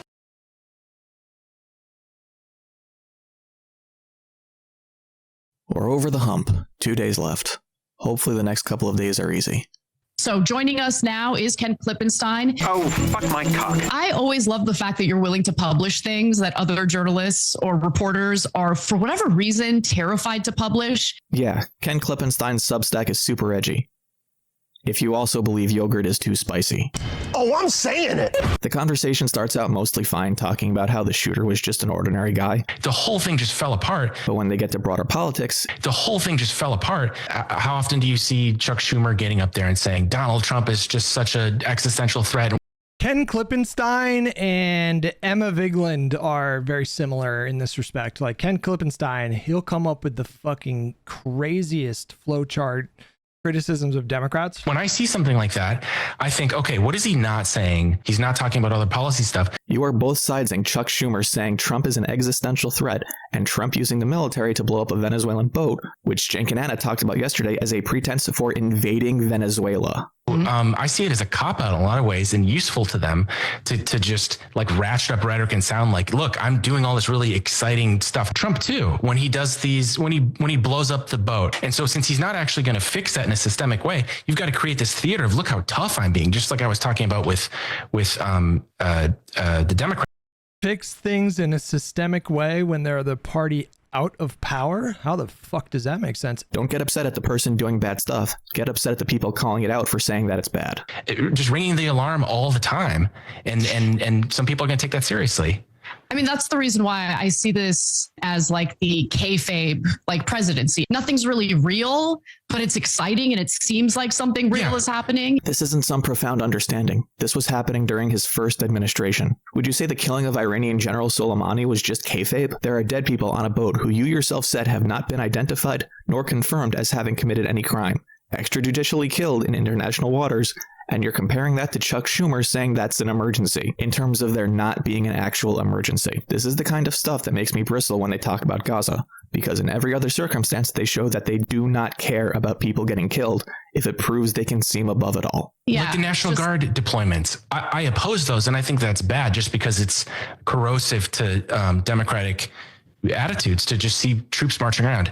That being said, they're not going to do anything. This is a show. I oppose it because it's doing something, not because it'll do something, except for all the stuff it's doing. They don't have the rules of engagement. They don't have authority to shoot at someone. Many of the people I talk to, they're like, I'm not going to do that even if they tell me to. Oh, so it's harmless then, because you were able to confirm anecdotally that in a situation out of a soldier's control when they're holding a weapon, no mistakes will be made and no orders will be given that actually create the pressure they need to resist, as opposed to just talking about it. I am glad you thought this through and come to this conclusion. Beautiful. The Democrats look at that and they say, okay, look, it's a military coup is coming. They're going to overthrow the country. Very convenient for them because then they don't have to deliver on anything. They don't need to have any actual policy concessions. Deliver what right now? What are we even talking about? They can just say, look how scary the other side is. Remember that time they actually tried that and it was quite inconvenient for them as well? And like I said before, corrosive to democratic culture. Stop saying corrosive to democracy as though that isn't extremely bad by itself. Everyone benefits except the public. What Ken's doing here by calling Trump's actions impotent isn't actually a criticism. He's telling people on the left that their worries about it are overblown. Calling the National Guard kayfabe, as though mobilizing thousands of people with guns isn't in itself an extremely serious action, makes it harder to rightfully call it out as an... Yeah, the kayfabe presidency when, 11 million people are going to lose Medicaid. It's all just very showy, but nothing really happens, overreach intended to suppress democratic state resistance, even if he's all... Wow, how could you take yourself seriously saying something like, yeah, it's bad that he's sending in the National Guard to, blue cities, but they're not going to do anything. It's like... And this guy claims to be an investigative journalist? Also doing it to put on a show for the red states that support him. Like, a boxing match is a show, but that doesn't make a punch after the bell okay just because you should be expecting to get hit. And what Trump is doing is wrong. Obviously, I disagree with what he's doing with deploying the National Guard as well. But the way that it's marketed by Democrats. How should one market the president sending the National Guard into a city where they're not needed, in a state where they're not wanted, for a crime problem that doesn't exist, entirely as a show of force for their own base that ratchets up the temperature for violence that you say you wanted to bring down because of its ability to encourage someone to take matters into their own hands? Anything for that. Now, Anna praises Thomas Massie for his handling of the Epstein files in a hearing with Kash Patel. It seems like he's really acting on his principles with regards to the need to protect women from dangerous predators. Except for that time he voted against reauthorizing the Prevent Violence Against Women Act. We got to give Massie credit for calling Kash Patel out for the lie that he told when he was testifying before the Senate Judiciary Committee just yesterday. We used to have more sophisticated liars in the administration. Deciding where you land on political policy, depending on political labels, is a good way of promoting things that might actually be destructive for your life. You know what I'm saying? I do not. She's saying being really dogmatic and ideological can be harmful, I guess is what she was trying to say, but said it in a very fucking confusing way. Not. I that's why at this point I look at both parties and I'm like, listen, I'm just going to judge on an issue by issue basis. And you're saying this immediately after covering how the administration is covering for pedophiles because one of them said they were upset while remaining in that party. In terms of the political elite, I think that, both sides have really failed ordinary Americans. Everything that guy just says is bullshit. The only way that Trump can really carry out a coup is if he gets the military to back it. And I don't think that they would. I could be wrong, but I doubt it. Obligatory Israel coverage, this time about soldiers needing more help from the government to manage the psychological distress and trauma they endured from their service. You're watching Israeli soldiers dump piles of psychiatric medications on the table during a Knesset subcommittee meeting on mental health, because it was never about getting the hostages back. A political project that Netanyahu has always wanted, which is this expansionist Greater Israel policy. And it also allows him to remain in power at a time when he's facing serious corruption. I don't know if maybe you're about to say this, but there's never been any indication that Israel or Netanyahu ever had aspirations of annexing Gaza. That's just never been a thing that they've demonstrated. Charges. That's who Netanyahu is. Before we move on from that, Anna alludes to October 7th being an inside job. Serious examples in recent years where he was critical of, some of what the Israeli government was up to. Certainly after October 7th, he went on the PBD podcast and kind of questioned whether the government allowed it to happen, whether there were stand down orders. And now we have some IDF testimony where they're claiming that they were told to stand down. I'm not willing to cut Cenk any slack at this point that he's unaware of who Candace Owens is or what she has been saying about Charlie Kirk. Please check out Candace Owens on the Charlie Kirk issue. She does some solid deep dives. Disrupt Daily says, Tucker says some really nice things about Cenk. I don't know who specifically came out and said that Bibi killed Charlie Kirk, but now that he's for the second time denying that he is, people are going, what's actually going on here? You're not making people feel comfortable with the fact that you keep coming out to have to deny something that certainly wasn't asserted by me on this program. Am I lying? So the fact that he brushes past that comment is just, be better, man. Then Anna plays a clip of Benny Johnson talking to himself in the future as a lead into Jimmy Kimmel getting pulled off the air after making a joke about Kirk's assassination. Cenk thinks that it was bad to pull him. And then my guess is Kimmel would go, oh, you're right, I get it. We shouldn't have done that, right? I think I disagree with you. Anna thinks there's some legitimacy due to what Kimmel said, making the right upset. Put your shoes in the shoes of conservatives. Maybe there's a world where that makes sense, but it's not one where the outrage being generated was preemptively manufactured. The right has not shown any kind of good faith even about Charlie Kirk's murder, and there's no reason to think that validating that manufactured anger will do anything but enable even more manufactured anger. Then they look at new polling which suggests the Ute likes socialism more than capitalism. What is a Ute? Excuse me, Your Honor. Youths. And a distaste for what a capitalistic society has. That movie has aged really well, by the way. That movie holds up.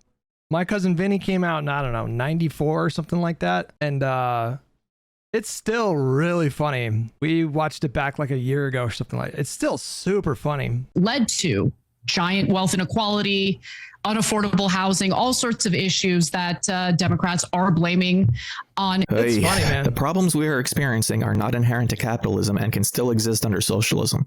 People will push the limits of what they can get away with to gain any kind of advantage for themselves. A socialist society does not inherently do anything to fix that, and if anything, makes it harder to fix. That's something to wrestle with in how it's implemented. To say that capitalism as a system in itself is inherently the cause of these issues shifts the blame and therefore makes finding solutions difficult, because any kind of improvement that doesn't dissolve capitalism. The other thing, okay, so when I looked into it, the best numbers that I could find is like less than 5% of the country. It's only like less than 5% of the country that you could accurately call like socialist. I mean, people that could explain what socialism is. That already, how many of you guys think that more than half of the country could explain what socialism is? It's a bit of a rhetorical question, right? Like, I would guess, man, in terms of like accurately describing the concept of socialism as it evolved further out of like, the modern definition of socialism, 10%, maybe like 15, maybe 20% of the country could give you an explanation for what it is. So I think when we see these polls where it's like, man, like 40% of the Democrats, they think socialism would be better or something like that. I am so convinced that maybe like 80 to 90% of those people, when they say socialism, they mean like Medicare for all. Or like a robust welfare state. Becomes seen as ineffective. No, what's wrong, guys, is money in politics. Certainly, we're all against corporatism because it attacks all of us. I agree for the most part.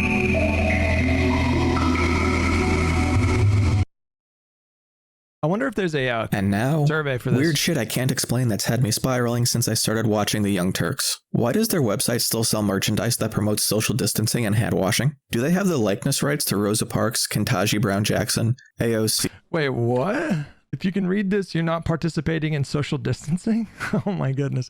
Their merch store is so antiquated already. They'll sell merchandise that promotes social distancing. Keep calm and don't forget to wash your hands is a shirt that they're selling. I wonder how that shirt is doing. And hand washing. Do they have the likeness rights to Rosa Parks, Ketanji Brown Jackson, AOC, Ilhan Omar, Rashida Tlaib, and Ayanna Pressley to be selling shirts with their likeness according to the descriptions? Wait, hold on. Do you need the likeness rights if it's like a notable person? I feel like no.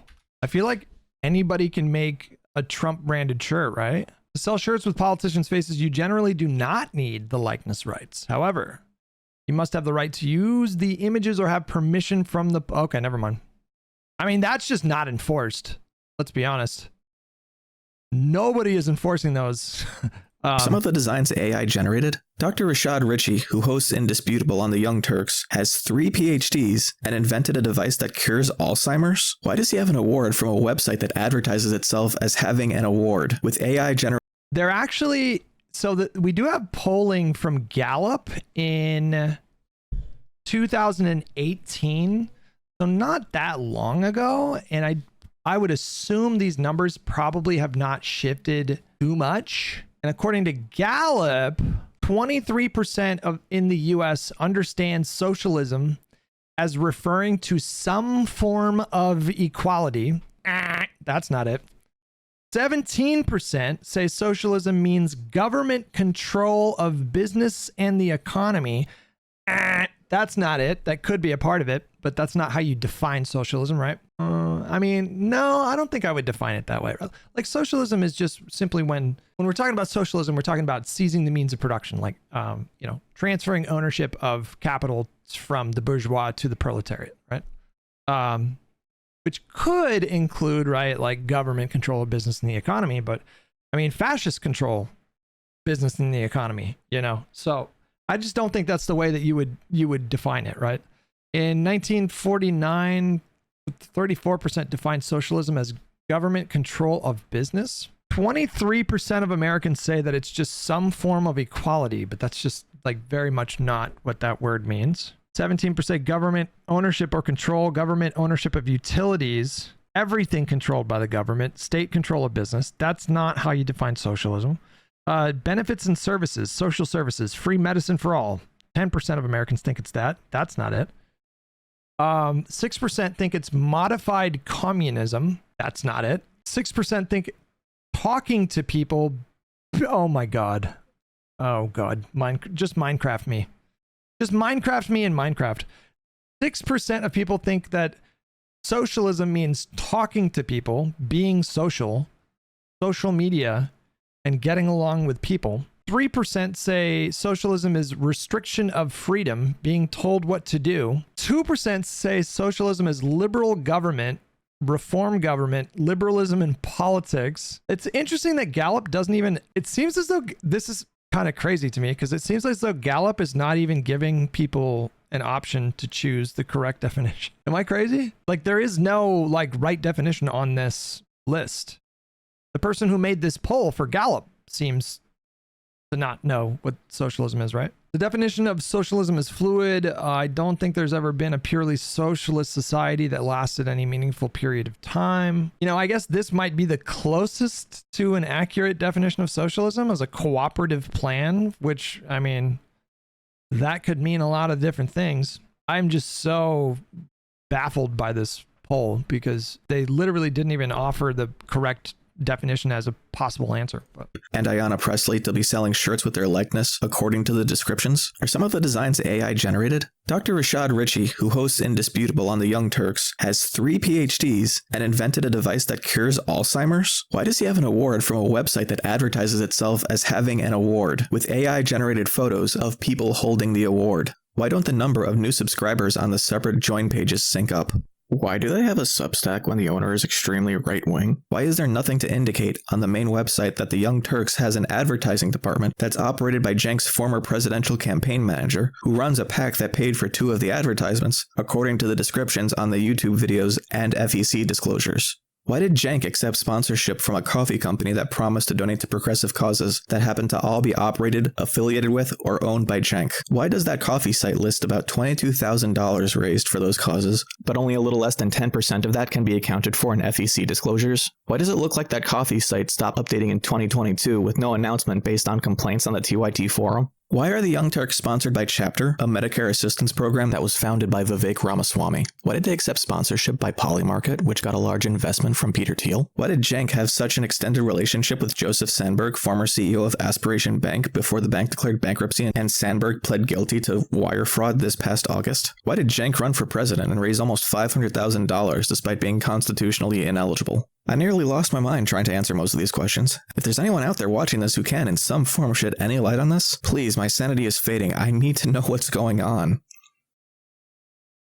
Day 4 is the last we'll see of Cenk, unfortunately, and for a few days following that, the Young Turks had substitute hosts. That was kind of a lot to take in for their main show, so we're just going to skip all that and jump to the next appearance of Anna, which, fortunately or unfortunately, depending on your perspective, is the show following up Jillian Michaels' departure from Her Take. Man, it is good to be back. It really, really is. This is my home. This is where I love to share the news. So Jillian Michaels walked off the set of Her Take. I don't want to mischaracterize Anna here, so I will say that she is very insistent that Charlie Kirk was not killed by Israel. I do not believe that there is any evidence drawing a direct connection between Charlie Kirk's assassination and Israel. And that the issue she was trying to discuss was Zionist donor pressure on Charlie Kirk due to his criticism of Israel. I'm glad she explicitly calls out Kirk getting killed by Israel as a baseless conspiracy theory. Her chat doesn't believe her. I'd like to specifically call out that by minute 30, I have seen 4 spammed comments literally about the protocols of the Elders of Zion, an anti-Semitic conspiracy theory about Jews running the world, that were left unmoderated. He felt that he was being smeared as an anti-Semite, which he clearly wasn't. And Jewish donors, they have a lot of explaining to do, a lot of decoupling to do, because Jewish donors have been the #1 funding mechanism of radical, open border, neoliberal, quasi-Marxist policies, cultural institutions, and nonprofits. This is a beast created by secular Jews. And now it's coming for Jews, and they're like, what on earth happened? And it's not just the colleges. It's the nonprofits, it's the movies, it's Hollywood, it's all of it. This is not about Jews, as I've said a billion times before. There is also an intentional conflation of Israel and Jewish people in general. And that's done intentionally to smear anyone who dares to be critical of Israel as an anti-Semite. Today it was reported that, and this is by Max Blumenthal, by the way, he's named. It's actually both things happen. It is absolutely the case. There are a lot of hardcore supporters of Israel who will claim that any criticism of Israel is inherently anti-Semitic. That is a thing that happens a lot. It's been happening a lot for years, like decades, really. And then there's also a lot of people that launder anti-Jewishness, anti-Semitism through anti-Israel rhetoric. There's a lot of melding, which is why I feel like the term Zionist has become so I get kind of red flags when I hear someone say the word Zionist now. I'm like, I don't know what to think here. I have that reaction a lot of the times these days. And certainly white supremacists, they're not like Nazis, explicitly anti-Semitic Nazis. They're not very shy about laundering anti-Semitism through anti-Zionism. They're not very coy about it. It's pretty open that they do this kind of thing. So it's muddled on kind of both ends, right? Yeah. Naming names. You're using Max Blumenthal. Russian Times, Sputnik, Max Blumenthal. The Israeli army actually killed all those civilians. Max Blumenthal as a source here. Ultra-Zionist billionaire Robert Shillman, I kid you not, that is his name. Always with the names. From there, we get an unintentionally hilarious segue into the next story.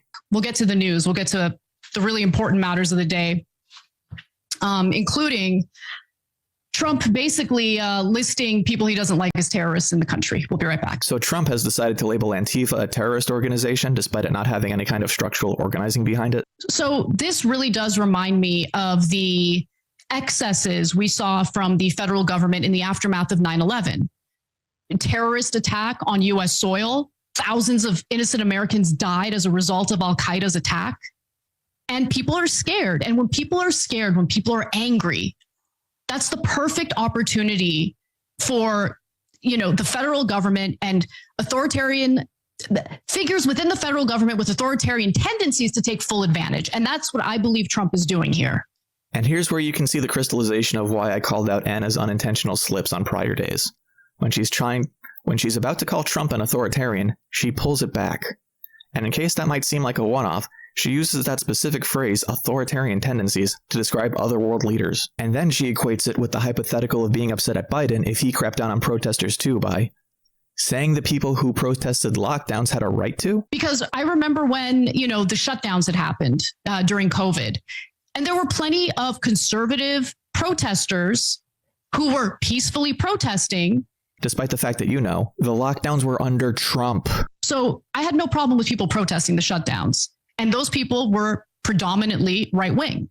But the impotency of this specific order does not mean that we shouldn't be concerned about Trump's decision. You agreed with Ken Klippenstein yesterday that the National Guard in cities was kayfabe to distract people on par with Democrats calling him a dictator.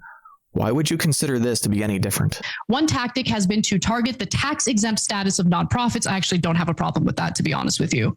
I think nonprofits should be investigated far more than they have been. I have no idea what Anna thinks 501c3 organizations are because there are about 1.5 million of them in this country as of 2022. And giving this administration more power to go after them is guaranteed to cause problems because they're not going to target churches advocating for Trump. They're going to focus on charities that help people get abortions or provide housing to LGBT kids when their parents kick them out. And so you either believe in our Constitution and you believe in protecting everyone's right, or you don't. And if you don't believe in that, then you don't believe in our Constitution. You don't believe in what this country stands for. So I guess we're going to have to wait and see how this really plays out. Leaders, and this isn't just about America, leaders worldwide who tend to have authoritarian tendencies, the real strong men, tend to have the thinnest skin, don't they? You can just call them authoritarian. So say it. Say what? Say the word you want to say. I'm not saying that I want to say it. I'm just saying that I can't. Sure you can. Say it. Say it right now. I will say it with you. Okay. And you shouldn't allow tragic events in this country to be exploited by any politicians, any political leaders for their own agenda and political means. And that's what's happening right now. For some reason, I'm going to give Anna some credit here and say that she doesn't mean literally everything, given how people already politicize things like school shootings. All right, we got to take a break. When we come back, we'll talk a little bit about Tucker Carlson's 9/11 special. There's this repeated belief Cenk and Anna have that when they go on conservative media, they're bringing along their ideology to a new audience that they can hopefully convince. From an honest perspective, like what the left actually thinks on some of these issues. But they're not there to be debated. As was the case with the Hassan video and the Mike video, it's the same for this. I knew it was bad. I see the clips, the more controversial clips. I didn't know it was this bad because this really makes it seem you could be leaving out a lot of stuff and adding your own bias and, you could be off base, but this makes it seem like it is just a full-on like grift. Even I was genuinely shocked at how much just rank dishonesty we found for all of the creators that you covered, like Hassan, Mike, Anna, Cenk. Like, they're just very blatantly, intentionally dishonest, and you can tell that they obfuscate, and like it's kind of a grift, right? Like, this just feels like a grift. Like the young Turks, I do think that she's kind of got some anti-Semitism mind rot going on these days. Otherwise, like, we'll be right back talking about Tucker Carlson's 9/11 documentary. If those words ever leave your mouth as a creator, it's time to do some serious fucking self-reflection, right? They're brought on to be a punching bag. Debate on those platforms is not an effective means of communicating to those audiences. I can't prove it, but Anna's description of Tucker's 9/11 special reads like ad copy. No, I'm going to admit that for the longest time, when people would say, oh, 9/11 was an inside job, I'd like roll my eyes. Like, what the hell does that even mean? And I don't think that our government orchestrated 9/11. I don't think that they did something or planned to. She sounds like Marjorie Taylor Greene like 4 years ago. When Marjorie Taylor Greene was sworn in, there was a ton of controversy around her, which honestly seems quaint in hindsight. But there's this famous footage of her. There was so much pressure on her to renounce like her old QAnon statements and 9/11 trutherism that there's a footage of her standing on the House floor giving a speech. She said, I came up here and one of the things I want to say is 9/11 definitely happened. And it was just one of those moments that illustrate how fucking completely off the rails the Republican Party has gone, that a Republican elected member of Congress had to get up and give a speech on the House floor clarifying that, yes, she believed that 9/11 happened. Slaughter 3,000 American citizens on September 11th, 2001. Okay. But I encourage you to watch the entire episode. You! To fight in Afghanistan against the Soviets.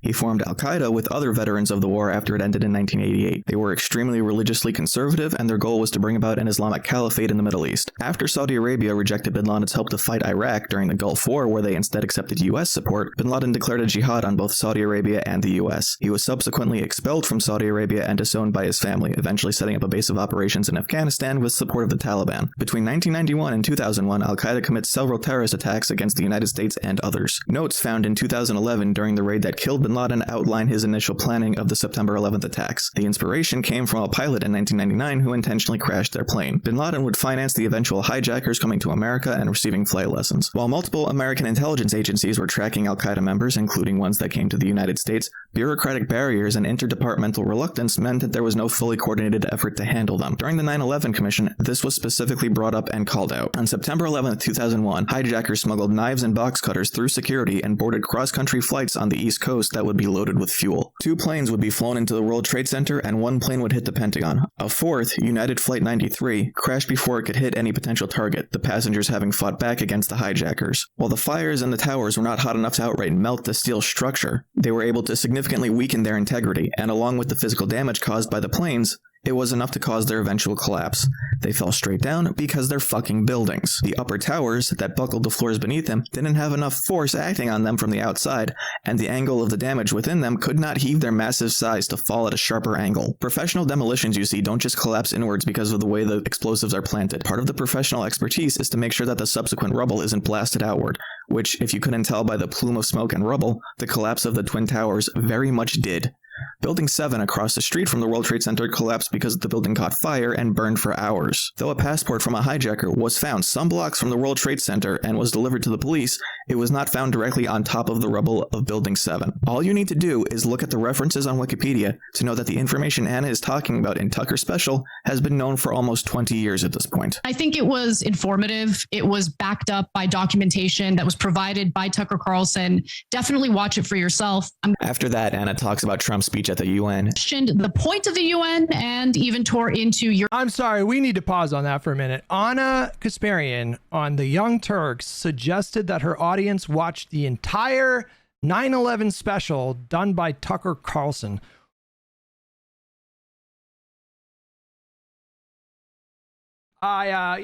European countries for their... And blames Israel for the refugee crisis in the Middle East and North Africa. The president of the United States is under the impression that the U.S. can aid and abet Israel in destabilizing Muslim and Arab countries in the Middle East and in Africa, and then essentially lead to a massive refugee crisis, which ends up getting absorbed by Europe. And then we go ahead and we mock Europe about it. Again, even when Trump got his first ceasefire deal and there were supposed to be multiple phases. Trump did not get that ceasefire deal. Trump was not in office. It would have been illegal for them to negotiate with him. It would have been the equivalent of Reagan saying that Iran should hold on to the hostages so that he could win the election against Carter. That peace deal was one of Biden's last acts as president, and everybody on the far left gave Trump credit for it. But the U.S. is fully captured by the Israeli government. They're trying to get the Lebanese government to disarm Hezbollah. And in the meantime, they're occupying southern Lebanon. And I mean, they just killed 4 American citizens in Lebanon. That was a story that broke yesterday. It got no attention. There were some publications that wrote about it. 4 American citizens, 3 of them were children. And I want to be very clear, Israel, meaning the Israeli government, not the people, because the people have been protesting. They do care about the hostages. The government of Israel doesn't care about the hostages. And I find it hard to believe that there are still 20 living Israeli hostages in Gaza. Don't pretend like this is about the hostages. Israel has bombed. several other countries that have nothing to do with Hamas. They're annexing the West Bank, has nothing to do with Hamas. It's just lies. It's giving Mike from PA at this point. The founding charter for the Likud party specifically, it specifies that the goal for the party is to pursue the Greater Israel Project. And all of those surrounding Arab countries with governments that are essentially deferential to Israel at the moment. I mean, Israel's been bombing your country too. You're going to sit there and take it. It's amazing. But Lebanon, go ahead and disarm Hezbollah. See how that works out for you. I'm sure Israel will play nice. So are you gonna... Yes, I'm gonna f***ing do it! Hezbollah was founded in 1982 after the Israeli invasion of Lebanon. They had a strong affinity for the Iranian Revolution and Islamic governance. With the support of the IRGC, Iran's army, they received training and unified the different factions in Lebanon, eventually outlining their mission as the destruction of Israel, kicking the US out of the Middle East, and establishing an Islamic caliphate. They commit several terrorist attacks across the world, bombings, hijackings, and assassinations. After the end of the Lebanese civil war, Hezbollah shifts towards becoming a political organization. In 1992, members run for public office and win. Hezbollah receives funding and weapons from Iran for their opposition to Israel, and their control of southern Lebanon splits the country. In 2006, Hezbollah engages in skirmishes with the IDF in order to take hostages they can exchange for Lebanese prisoners in Israel. Israel responds by invading Lebanon for a third time. In 2009, the United States determines Hezbollah is connected to global drug trafficking. In 2012, Hezbollah joins the Syrian civil war on the side of Bashar al-Assad, during which time over 600,000 people are killed, including with starvation and chemical weapons. On October 8th, Hezbollah follows the October 7th Hamas attacks with rocket fire and artillery shelling in northern Israel. Tens of thousands are forced to evacuate for months due to the continuous barrage. Israel eventually responds with a fourth invasion of Lebanon, preceded by multiple attacks, including the activation of explosives hidden in the pagers of thousands of Hezbollah militants, and airstrikes that kill Hezbollah's leader at the time, Hassan Nasrallah. Though the pager attack only results in a small number of civilian casualties, the airstrikes kill hundreds. Syrians, upon hearing about the death of Nasrallah, celebrate in the streets. By November 2024, a ceasefire is outlined, and the Lebanese army, along with the UN and Israeli intelligence, embarks on the full disarmament of Hezbollah. Israel does not meet goals outlined for IDF withdrawal in the coming months. However, the land they occupy is not annexed. But I obviously fully agree with you. I don't think there's any indication that Israel assassinated Charlie Kirk. You can't be throwing out theories like that, because it just makes anyone who is legitimately critical of Israel, and they have receipts to back it up, sound like they're part of like a kooky group of Oh, that is straight comedy coming from her, you guys. Conspiracy theorists. And in this case... Then we're on to Congressman Josh Gottheimer appearing on CNN to criticize Zoran Mamdani, and concludes the truth behind the criticism is that Mamdani doesn't support Israel. Okay, the fact that he is not willing to be deferential to the needs and wants of a foreign government is the issue. Then she says that him and anyone else who has accepted donations from Israel are captured. Effectively bribed by the Israel lobby, are captured by that foreign government. Josh Gottheimer happens to be one of them. And Anna takes the time to misunderstand why people have a problem with globalize the Intifada. It doesn't automatically mean that you're looking to engage in violent political action. Again, the second Intifada saw over 100 suicide bombings of targets like cafes and buses before we get to any of the other violence that occurred. It's a little bit unfair. I think to the Spanish people who came up with that cuisine, I don't know. Infatadas is... But that's the last story. Sometimes they end on a big dramatic swing. Sometimes they just kinda...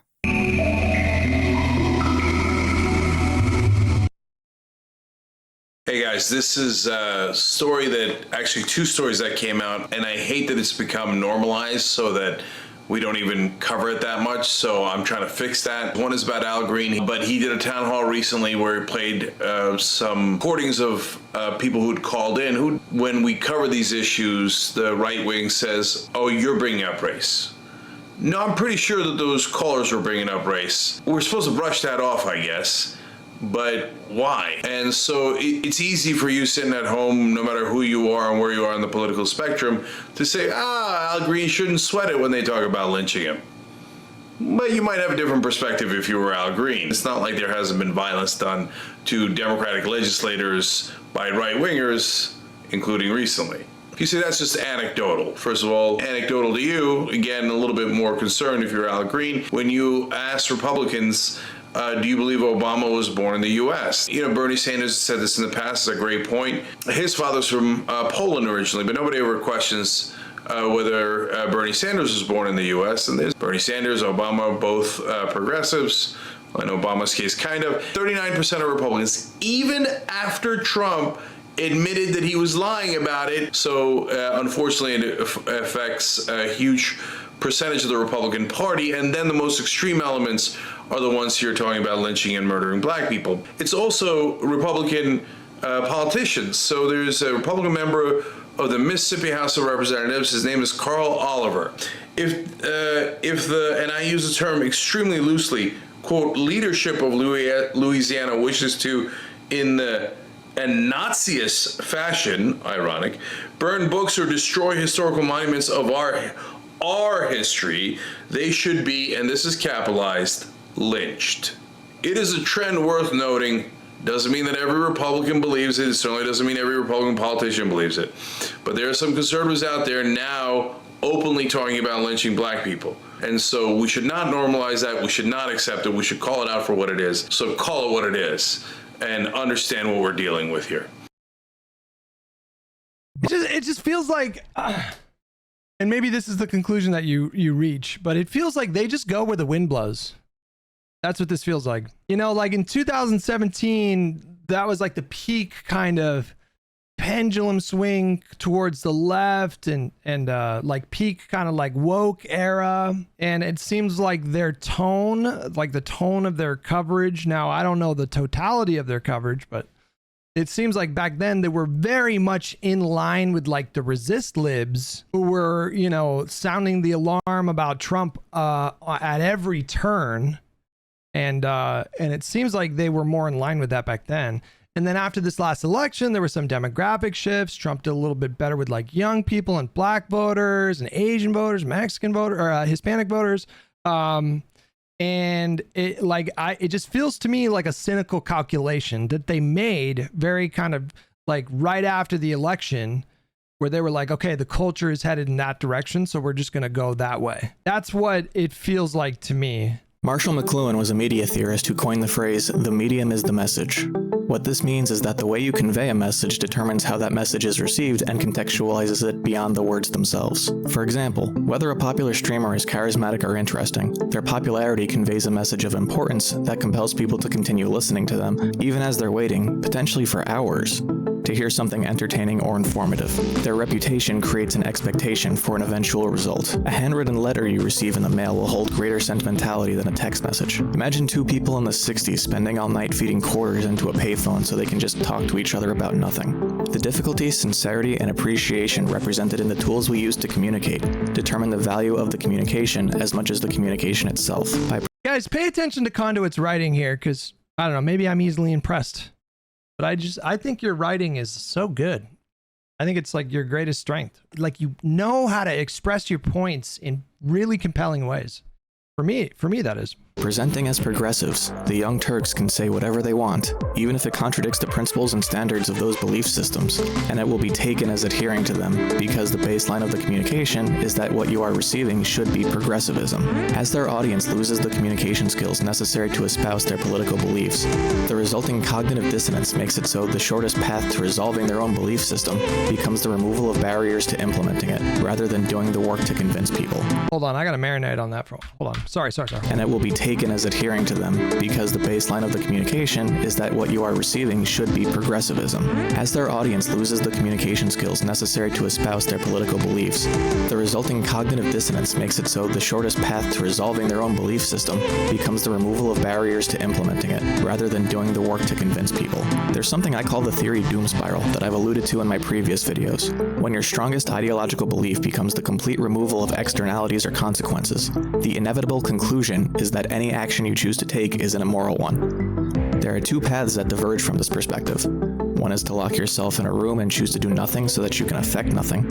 The other is to make it so no one else's choices can have the negative externalities you want to prevent. In short, totalitarianism. Not just the kind you might want to implement from this perspective, but the kind you start to see in the way that your beliefs are no longer represented in the way the world functions. We have lost our democracy. As you see one negative externality after another affecting people in ways that seem obviously preventable. Depending on how closely you pay attention to this stuff, it might seem out of pocket for me to say that the connection between the opposite ends of the political horseshoe is anti-Semitic conspiracy theories, especially when Jank nor Tucker have directly said, "It's the Jews." But what are the conspiracies they actually traffic in? Israel controls the government. The people in charge are ignoring you.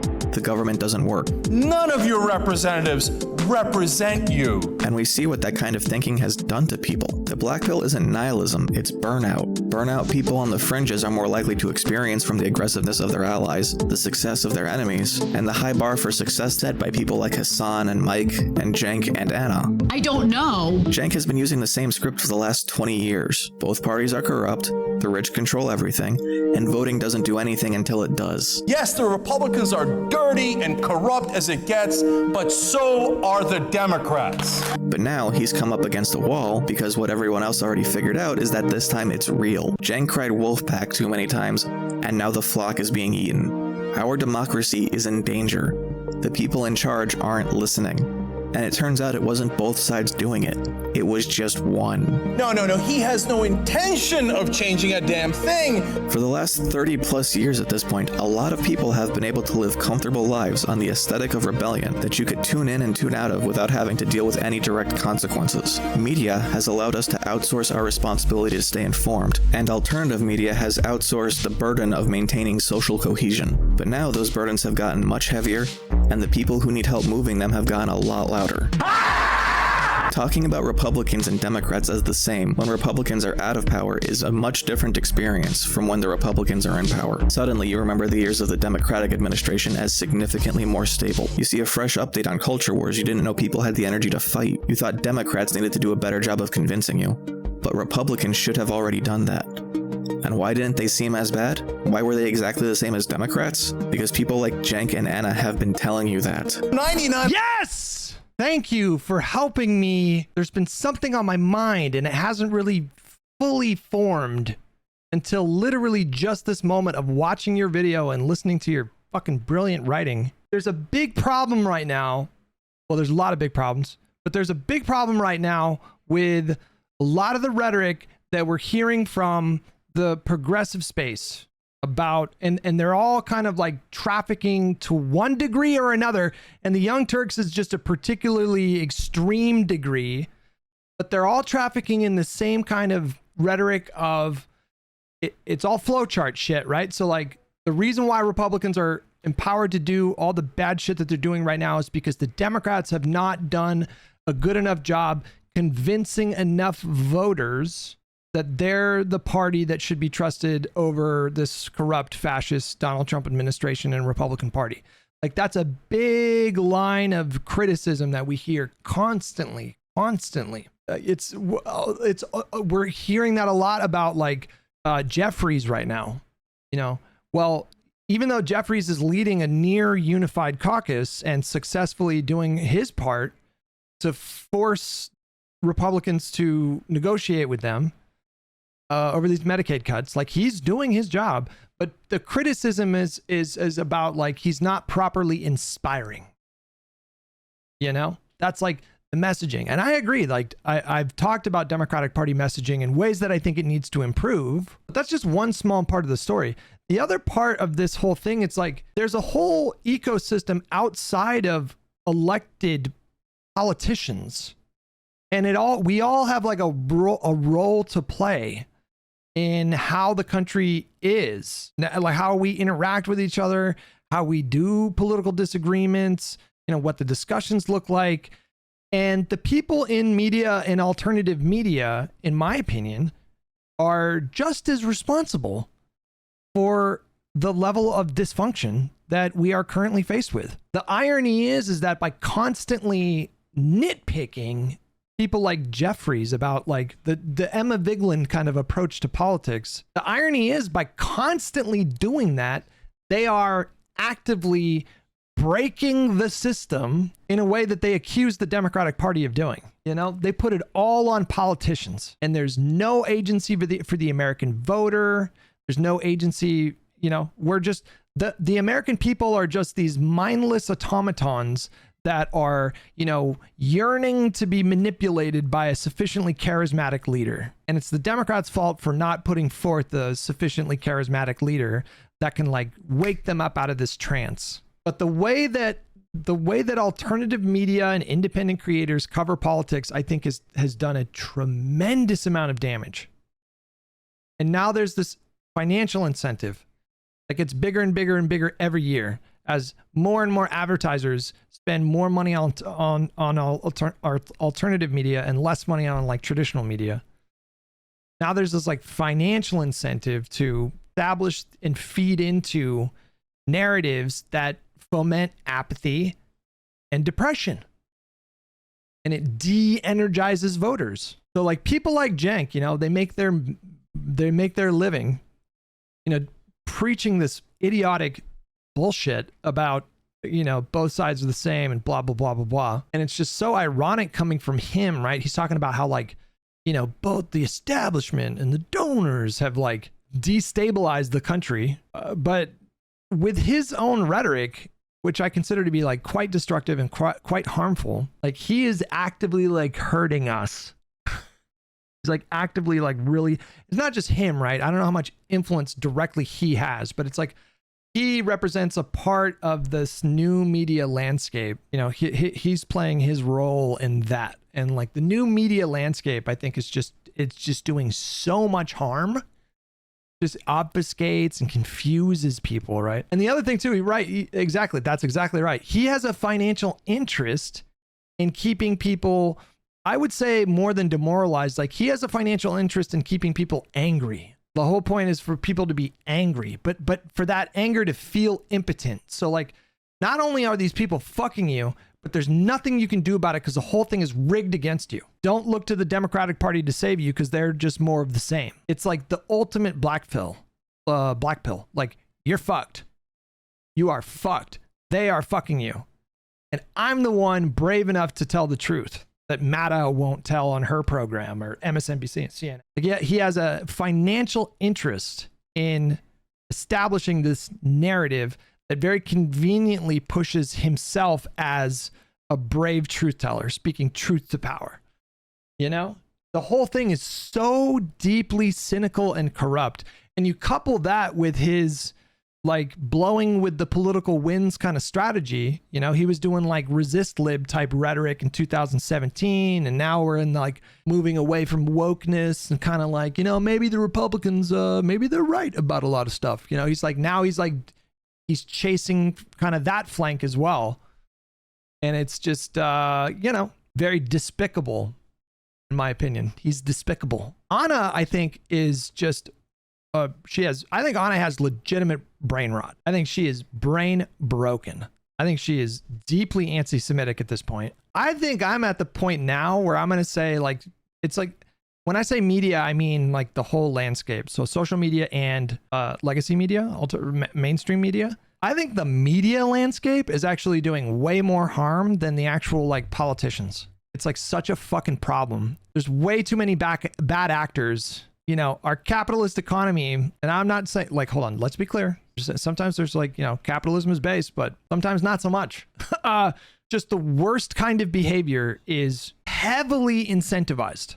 Like people are heavily incentivized with the promises of a potentially lucrative career. People are heavily incentivized to just light the country on fire. And it isn't just MAGA. I'm not just talking about MAGA. It's everywhere, man. InfoWars told you 9/11 was an inside job. And the Young Turks told you that Democrats and Republicans are beholden to the same people. And that 9/11 could have been an inside job. I don't know. Everything is a conspiracy. Nothing is by accident. A comfortable lie that the chaos we experience is actually being guided by some unseen force. But peace, nonetheless. Insert religious symbol as metaphor here. It wasn't just 30 years of right-wing media turning people's brains to soup. It was the alternative left-wing media too. People outsourced their need to think, and Yes. the result is that everyone is being fed the strongest emotions that will convince you to watch advertisements and sell merchandise. Consequences be damned. You cannot rely on the federal government. They're the bad guys. Cenk is right about the media, but for the wrong reason, and he's the proof. He isn't being paid to not talk about Israel, and yet when Israel comes up, he isn't actually saying anything his audience doesn't already believe. It's the same feedback loop as Piers Morgan, or Charlie Kirk and Ben Shapiro debating college students. The chemical urge in your brain for salt, fat, and sugar sugar brings you back to McDonald's. The chemical urge for unanimity brings you back to political debate. They're not listening. You think we're having a debate in this country? Cenk clings to the edgy veneer of being a professional news show on YouTube, but his main sponsor is a Medicare assistance line owned by Vivek Ramaswamy. He is political fast food, corporate media paid for by companies with significant ties to Republicans, presented on a website operated by one of the largest tech companies in the world. The ability for anyone to post a video on YouTube themselves doesn't change that. As his critiques of both sides become harder to justify, the pattern becomes more obvious. He isn't trying to inform. He's trying to convey a vibe, and that vibe is no longer comforting people the way it used to, now that the consequences are real. Hopefully with upcoming elections, Republicans will be pushed back out of power, and when that happens, the cycle will continue of setting grand expectations so that when disillusionment and disappointment set back in, they can lure you right back with the safety of a Democratic administration to accept that same rhetoric about inaction. Cenk talks about politicians doing nothing, but his argument is that we should do nothing, that we bear no responsibility for the society that we live in. Yep. It's the job of politicians to helm society, and we're just along for the ride. Yep. Like somewhere along the way, they missed the memo that democracies are participatory. You know, how much influence can a single individual have, you know, outside of their own home or their community? It's going to pale in comparison to what government can do, right? But collectively, democracies are supposed to be about participation and engagement. And what they sell is a sort of like an excuse. I think they sell an excuse for people to just check out. They validate the impulse to check out by feeding them a constant slew of rhetoric about how you are fucked. They are fucking you. There's nothing you can do to stop them. They have too much power. They're too bribed. They're too corrupt. Power structures are too fortified. And you mean nothing. I don't even understand like what it's a politics of learned helplessness. It's a self-fulfilling prophecy. They're so conditioned to blame everything on like the politicians. That's why there are no consequences for our own actions. Why he can say we've lost our democracy well before Donald Trump was even in the 2015 Republican primary. It is simultaneously a justification for and a criticism of a conspiracy of elites. Do you see how dangerous that is? Do you see what that has resulted in? Republican victories are printed in money, but Democratic victories are printed in blood. And at this point, there is no argument otherwise. Compare total lives lost that could theoretically have been prevented if we had just had a different administration. COVID, Hurricane Maria, the Great Recession, the Iraq War. If you could go back in time, would you stop Trump from getting reelected? Would you stop him from getting elected the first time? Would you tell people in 2010 that keeping a congressional majority to avoid Republican census control will make getting future legislation easier? Would you tell people to vote for Kerry in 2004? Would you tell people to vote for Gore instead of Bush? We've been going around like this for decades, and we know looking back where the inflection points were. They were in the ballot boxes. Now pretend you're you 25 years in the future, looking back and wondering what political that was a good reference. Defeats could have been prevented if there was just more shared civic responsibility among those most politically knowledgeable. And then listen when they tell you that casting a vote is easier than unpolluting a river. Good job, man.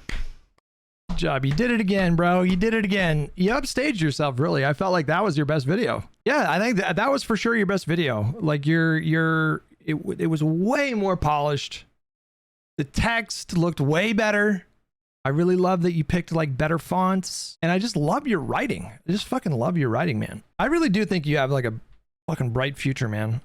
You just don't really hear politics discussed in this way enough, you know? You seem to be very like deliberate and careful and thoughtful in like your prose, you know, your how you're structuring everything. Keep at it, bro. That was your best video. That was your best video for sure. Be sure to check out his channel. Definitely support Mr. Conduit here, who just started a Patreon. There's a link for it right there in the Twitch chat. I look forward to your next video. You said you were going to start covering right-wingers as well. That should be fun.